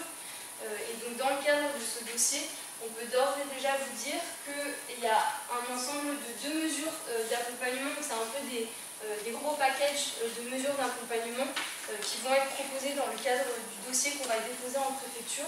Donc le premier grand thème, c'est repenser la forêt de Marsanne, ses cheminements et son balisage, de façon à reprendre un peu plusieurs idées qui avaient été mises, notamment la mise en place de panneaux d'information, le fait de repenser ensemble les chemins de randonnée du vieux village vers les éoliennes en passant par Saint-Félix et essayer de mettre en place un cheminement du vieux village vers les éoliennes. C'est certaines des idées qui ont émergé pendant les ateliers de concertation.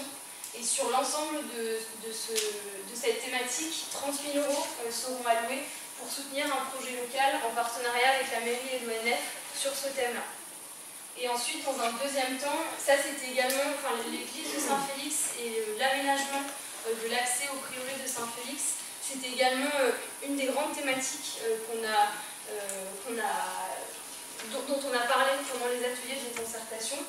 Donc certaines des mesures qui ont été émises pendant ces ateliers de concertation, c'était notamment de recréer une pente plus douce pour un accès véhicule à Saint-Félix et d'y associer une réflexion autour des matériaux utilisés et la mise en place d'une nouvelle table d'orientation qu'on déplacerait plutôt vers Saint-Félix. Donc là, je vous donne certaines des idées qui ont été émises. Ça ne veut pas dire que c'est ce qu'on mettra en place, c'est juste pour faire un lien avec les ateliers de concertation, pour vous dire que l'idée c'était de rester en cohérence avec ce qui a émergé pendant cet atelier. Et de la même façon, 30 000 € seront prévus pour financer un projet de valorisation de la silhouette de Marsanne, notamment via le prieuré de Saint-Félix. Alors, pour revenir sur la promesse de convention de servitude qui est objet de la délibération du vote de ce soir, donc c'est ce qu'on appelle une promesse de convention de servitude qui est passée entre la société RES, donc nous, et la commune de Marsanne. Donc ça, là, vous avez la liste de l'ensemble de ces parcelles et je vous ai mis l'utilisation qu'on aura de ces parcelles dans le cadre du projet de renouvellement. Donc, comme vous voyez ici, c'est des parcelles qui seront utilisées pour la desserte du parc éolien, c'est-à-dire pour la création des chemins qui seront utilisés pour le parc éolien. L'aire de bruitage d'une des éoliennes, donc ici en rose, vous avez en fait la partie qu'on utilise pendant la phase de chantier qui nous permet de monter une grue télescopique qui nous permet ensuite de monter les éléments du mât les uns sur les autres. Voilà. Et donc, comme on disait tout à l'heure, le rebouclage de la piste de défense incendie sur laquelle on a échangé avec l'ONF et la DDT de façon à assurer la défense incendie en forêt de Marsanne. Et là, au niveau de ces différentes parcelles, il y a une prévision d'aménagement en termes de création d'accès, donc ici, et les virages dont je vous parlais tout à l'heure, d'environ 2700 m², ainsi que la mise en place de caves sur ces parcelles sur environ 250 mètres, qui en fait correspond à cette portion-là, qui sont également rémunérées dans le cadre de la promesse de convention de servitude. Donc, pour revenir un peu sur l'objet de la promesse de convention de servitude, donc, la durée, elle est la même pour l'ensemble des documents fonciers qu'on fait signer, que ce soit une commune ou un propriétaire privé, c'est les mêmes durées. Donc elle est valable de 5 ans, prorogeable de 3 ans. Pourquoi? Parce qu'on se laisse le temps d'obtenir les autorisations purgées de tout recours, de façon à ensuite faire passer ce qui est une promesse de convention de servitude en convention de servitude devant un notaire, qui est bien évidemment à notre charge. Donc au niveau des servitudes d'accès, c'est 1 € du mètre carré avec d'aménagement supplémentaire qui est reversé à la commune. Donc là, si on revient sur les chiffres que je vous présentais tout à l'heure, ça rajoute à peu près 2700 € à la commune. Et en plus de ça, vous avez la servitude de passage de câbles électriques qui est rémunérée 1 € du mètre linéaire qui est mis en place, ce qui correspond à 250 € de plus. Sachant que ce qui est important d'avoir en tête, c'est que les montants que je vous affiche aujourd'hui, c'est les montants qui sont mis en place sur l'ensemble du parc. Là, la rémunération que je vous présente, c'est 2700 € plus 250 €, ce n'est que sur les parcelles objets de la délibération de ce soir. Il faut également comptabiliser l'ensemble de tous les kilomètres de mètres linéaires qui vont être utilisés pour les câbles électriques sur tout l'ensemble du parc éolien. Ce qui représente du coup beaucoup plus que ce que je vous présente là. Est-ce que vous avez peut-être des questions ou...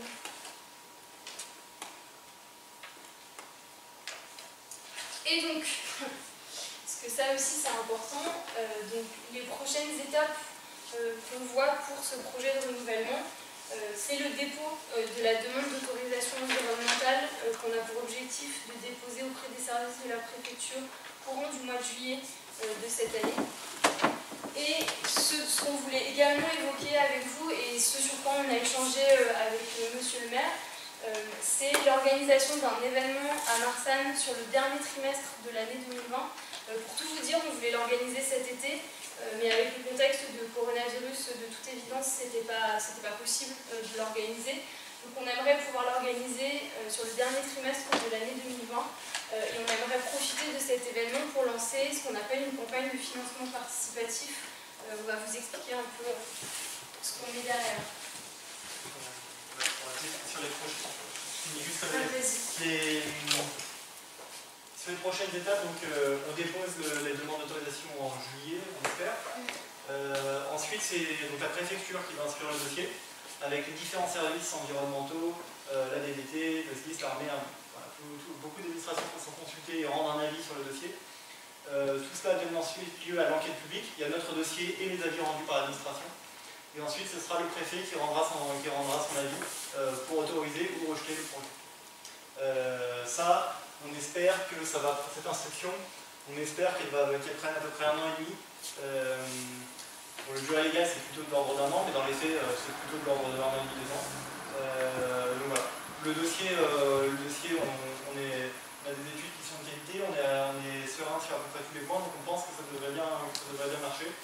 L'ordre de grandeur, c'est 1 an et demi, donc ça nous amène à fin 2021 pour une autorisation éventuelle du projet.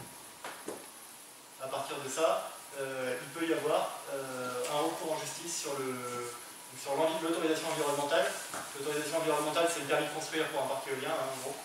Il peut y avoir un recours en justice qui est fait contre ce permis-là. Dans ce cas-là, il y a toute une période juridique qui s'ouvre de traitement des recours en justice, qui là prend un temps variable selon la motivation des personnes qui ont fait le recours et selon l'engorgement de la justice à ce moment-là.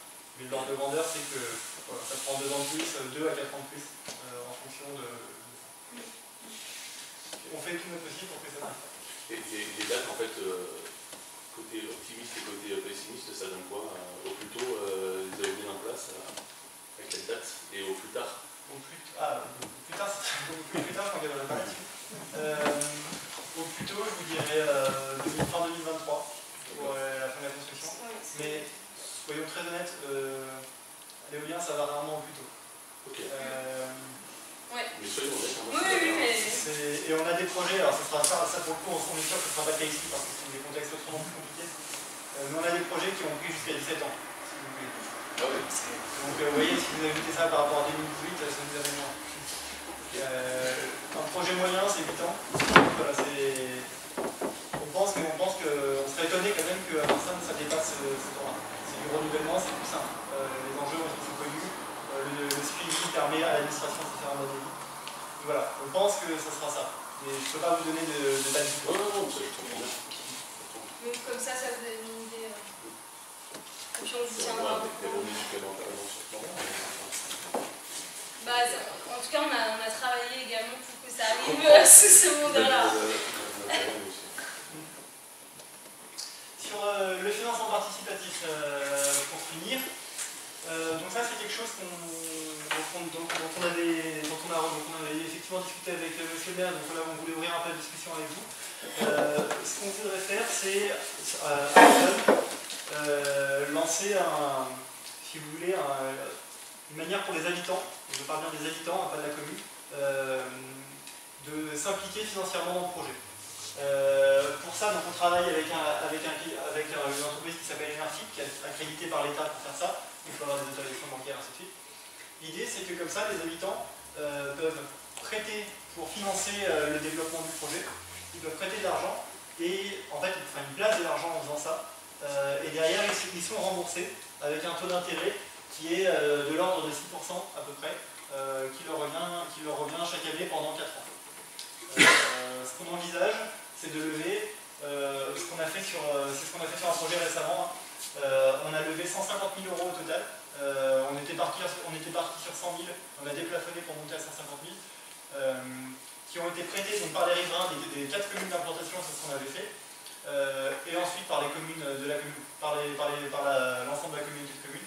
Et donc tous les riverains qui avaient participé, il y en avait 80 de mémoire, ils vont toucher donc du coup des revenus liés à ça, avec un taux d'intérêt assez intéressant pendant 4 ans. L'idée, si vous voulez, en faisant ça, c'est de permettre aux citoyens qui le souhaitent de s'impliquer dans le projet, parce que généralement, quand on prête de l'argent, on va quand même s'intéresser à ce à quoi on prête. Donc du coup, les gens vont regarder des études, ils vont s'intéresser au projet, ils vont poser des questions. Donc on trouve qu'il y a vraiment un intérêt à faire ça. Et c'est vrai que c'est quelque chose que nous voulons lancer. Et donc, les questions que vous voulez commencer à lancer, alors l'objectif c'est pas forcément d'y répondre aujourd'hui, mais voilà le système auquel on a commencé à réfléchir de notre côté. Donc l'idée c'est de vous lancer un peu sur le sujet, et éventuellement par la suite d'organiser des réunions de travail sur ce sujet. Mais donc la campagne de financement participatif pourrait être d'un montant de base de 100 000 €, possiblement déplafonnable comme on l'avait fait sur l'autre projet qu'on vous a mis en exemple dans la slide précédente à 150 000 €. Et en fait, sur les campagnes de financement participatif, notre partenaire Enerfi met en place 3 différents stades d'ouverture au niveau des habitants qui veulent prêter de l'argent pour le financement du développement du projet. Donc nous, ce qu'on avait en tête, mais encore une fois, c'est quelque chose qu'on peut complètement discuter et qu'on aimerait discuter avec vous d'ailleurs. Donc l'idée, ce serait dans un premier temps 1 mois qui serait réservé aux personnes physiques résidentes de 14 communes, c'est-à-dire Marsanne, ainsi que les communes autour de Marsanne qui feront partie du rayon d'enquête publique du projet. C'est-à-dire Miremont, Condillac, Croanac, La Roche-sur-Grane, Rannes, Cléon-d'Andran, Lalopi, Autichamp, Chavignan, Cliouscla, Sauce-sur-Rhône, Les Tourettes et La Poucroux.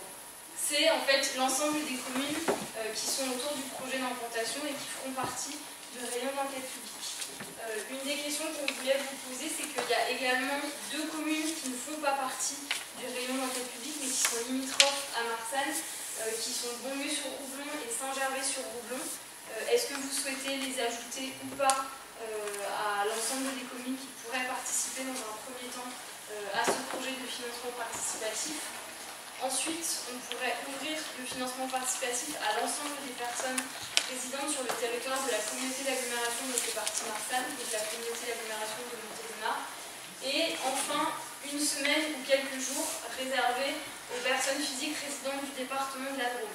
Sachant que, pour être très honnête avec vous, c'est rare qu'on ait besoin de ce dernier stade pour arriver au bout de ce financement participatif. Mais ça pourrait être en tout cas les 3 différents stades vers lesquels on partirait. Et ensuite, sur le timing de lancement, on avait en tête l'organisation d'un événement, éventuellement sur le mois d'octobre ou novembre, au pied des éoliennes à Marsanne. Ce qu'on voudrait faire en octobre, c'est faire... en fait, on voulait le faire en juin, mais à nouveau, contexte sanitaire oblige, on a reporté. Ce qu'on voudrait faire, c'est un gros événement porte ouverte sur le parc éolien, pour présenter avec une permanence extérieure du coup, de présentation du projet de renouvellement, avec visite du parc éolien et possibilité d'entrer dans les éoliennes. Et puis Gabriel, tu avais pas mal de... Moi j'avais pas mal d'idées, alors c'est des choses sur lesquelles on peut discuter, mais l'idée c'était d'essayer d'associer les associations, enfin le tissu local qui est très riche à Marsanne. Donc j'avais pour idée de proposer aux Amis du Vieux-Marsanne de tenir un stand, de proposer à l'association ZAM également de participer avec nous de façon à avoir de la musique, de faire appel aux producteurs du marché du papier de façon à ce que quelque chose à boire et à manger puisse être proposé lors de cet événement. Voilà, c'était un peu les idées et éventuellement faire participer l'Office du tourisme pour voir si des choses intéressantes pourraient être organisées également autour de cet événement. Voilà, c'était un peu ça qu'on avait en tête. Et donc, comme le disait Noé, l'idée ce serait de donner de l'information aux habitants de Marsanne mais également aux habitants des communes autour sur l'implantation finale qu'on aura du coup déposée d'ici là auprès de la préfecture et profiter de cet événement pour commencer à lancer le sujet du financement participatif auprès des habitants. Oui, Alice. C'est quoi le risque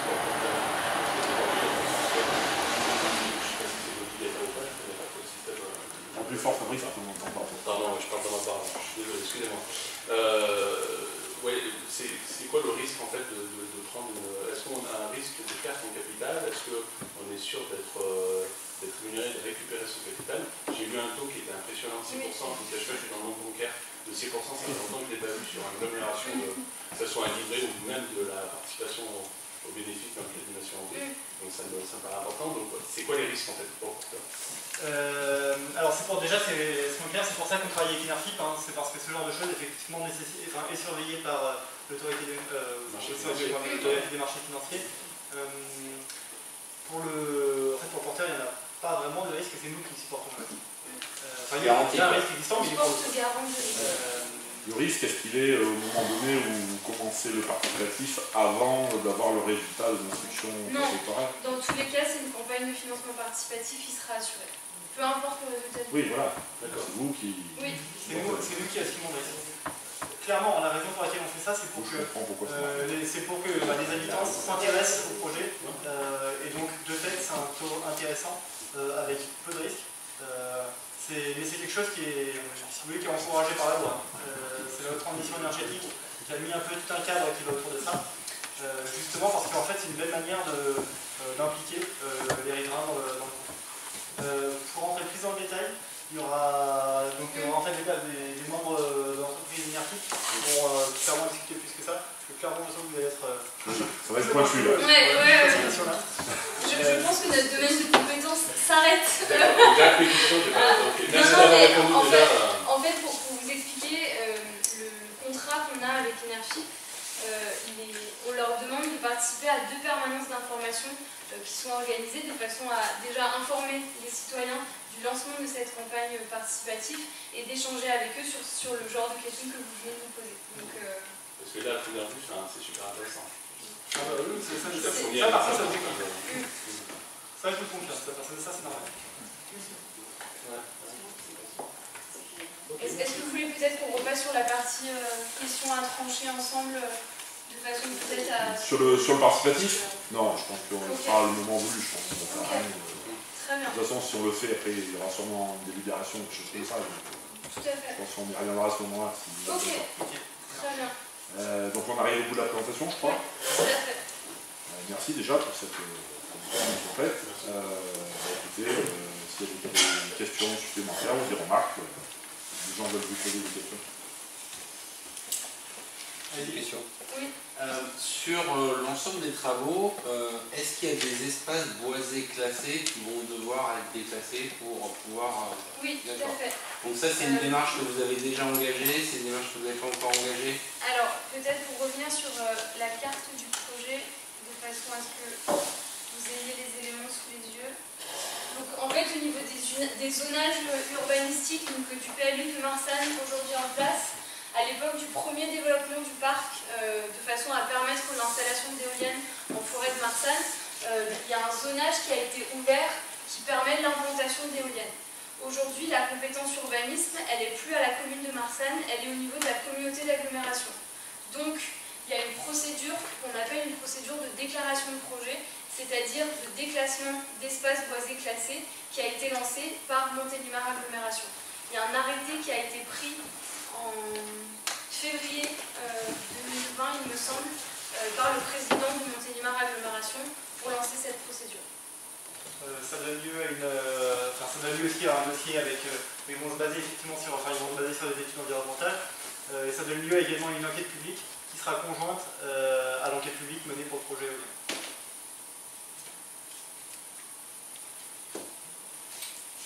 Et peut-être un chiffre important qui est présent dans le dossier, mais qui est peut-être intéressant que vous ayez en tête ce soir.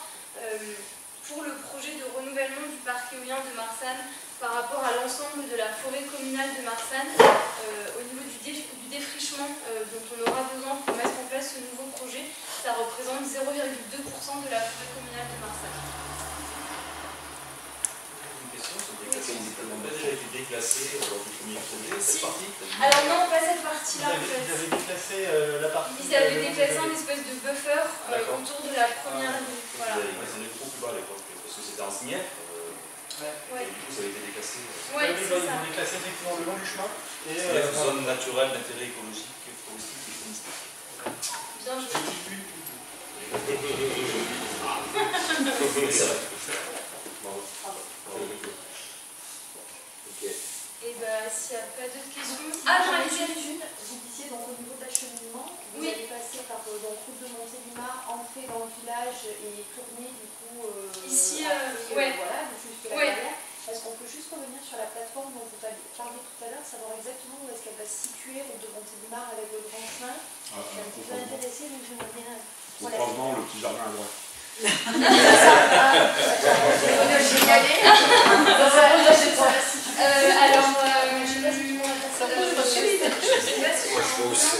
Le numéro de la parcelle, c'est la Y129. Du coup, au niveau de juste derrière le terrain de Christophe Forel. Attends. Chez Jarias. Ouais. Chez Jarias. C'est chez Oui, nous. c'est un plan, je veux bien... Attends. C'est Jean-Marc. Ah, mais donc c'est pas d'abord. En fait, c'est pas au niveau. Enfin, quand vous arrivez de Montélimar, vous avez grand chemin qui part vers la droite. C'est pas à ce niveau-là. C'est ça.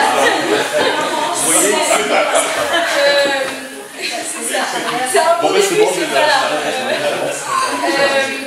Vous avez un pont à un moment que vous traversez, et ben c'est dans une des parcelles juste après le pont. Donc en fait, Madame Hugon, c'est celle qui est juste à côté de celle de votre conjoint, mais qui est de celle dont vous êtes également propriétaire par ailleurs. Mais du coup, c'est pas vers votre parcelle, c'est vers le coin opposé. Et l'idée, c'est que cette parcelle fasse environ 2500 mètres carrés, de façon à pouvoir charger les éléments de l'éolienne. Non, c'est pas bétonné.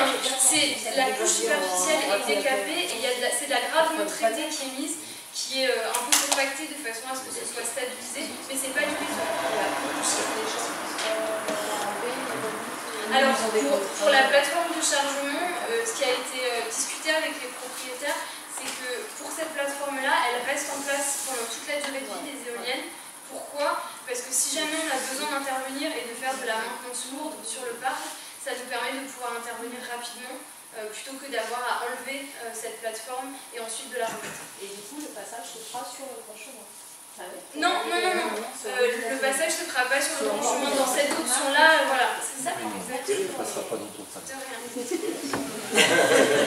Non, on passe pas chez vous. Enfin, vous créez une petite zone industrielle. Ouais.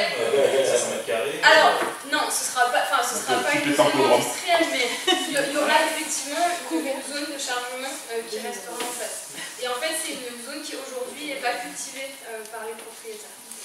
Voilà. Enfin, ils voulaient mettre de la lavande, mais du coup, ils verront quoi. Oui, je pense que c'est intéressant. En parlant de maintenance, j'en profite pour vous signaler que vous ne soyez pas étonnés. En ce moment, en fait, ils vont commencer, on a des techniciens qui inspectent toutes les pales, donc qui remontent toutes les pales pour inspecter et qui réparent si nécessaire quand il y a des micro-fissures, s'il y a eu des impacts de foudre, qui sont en train de les réparer et de les repeindre. On va faire ça sur les 8 éoliennes du parc, on va faire ça sur les 6 semaines à venir. En fait, on est un peu dépendant des conditions météo. Donc voilà, si vous ne soyez pas étonnés, si vous voyez des gens pendus à une nacelle le long de l'éolienne, c'est ça. Et si elles sont arrêtées, c'est normal, c'est pour leur permettre d'intervenir. Je peux rajouter un petit truc, et c'est souvent que l'on voit et qui tombe souvent dans les commerces de Marseille, donc sur l'hôtel de Hub, de Vernis. Ouais. Par ailleurs, j'aime beaucoup les aubergistes et les Allez, s'il faut les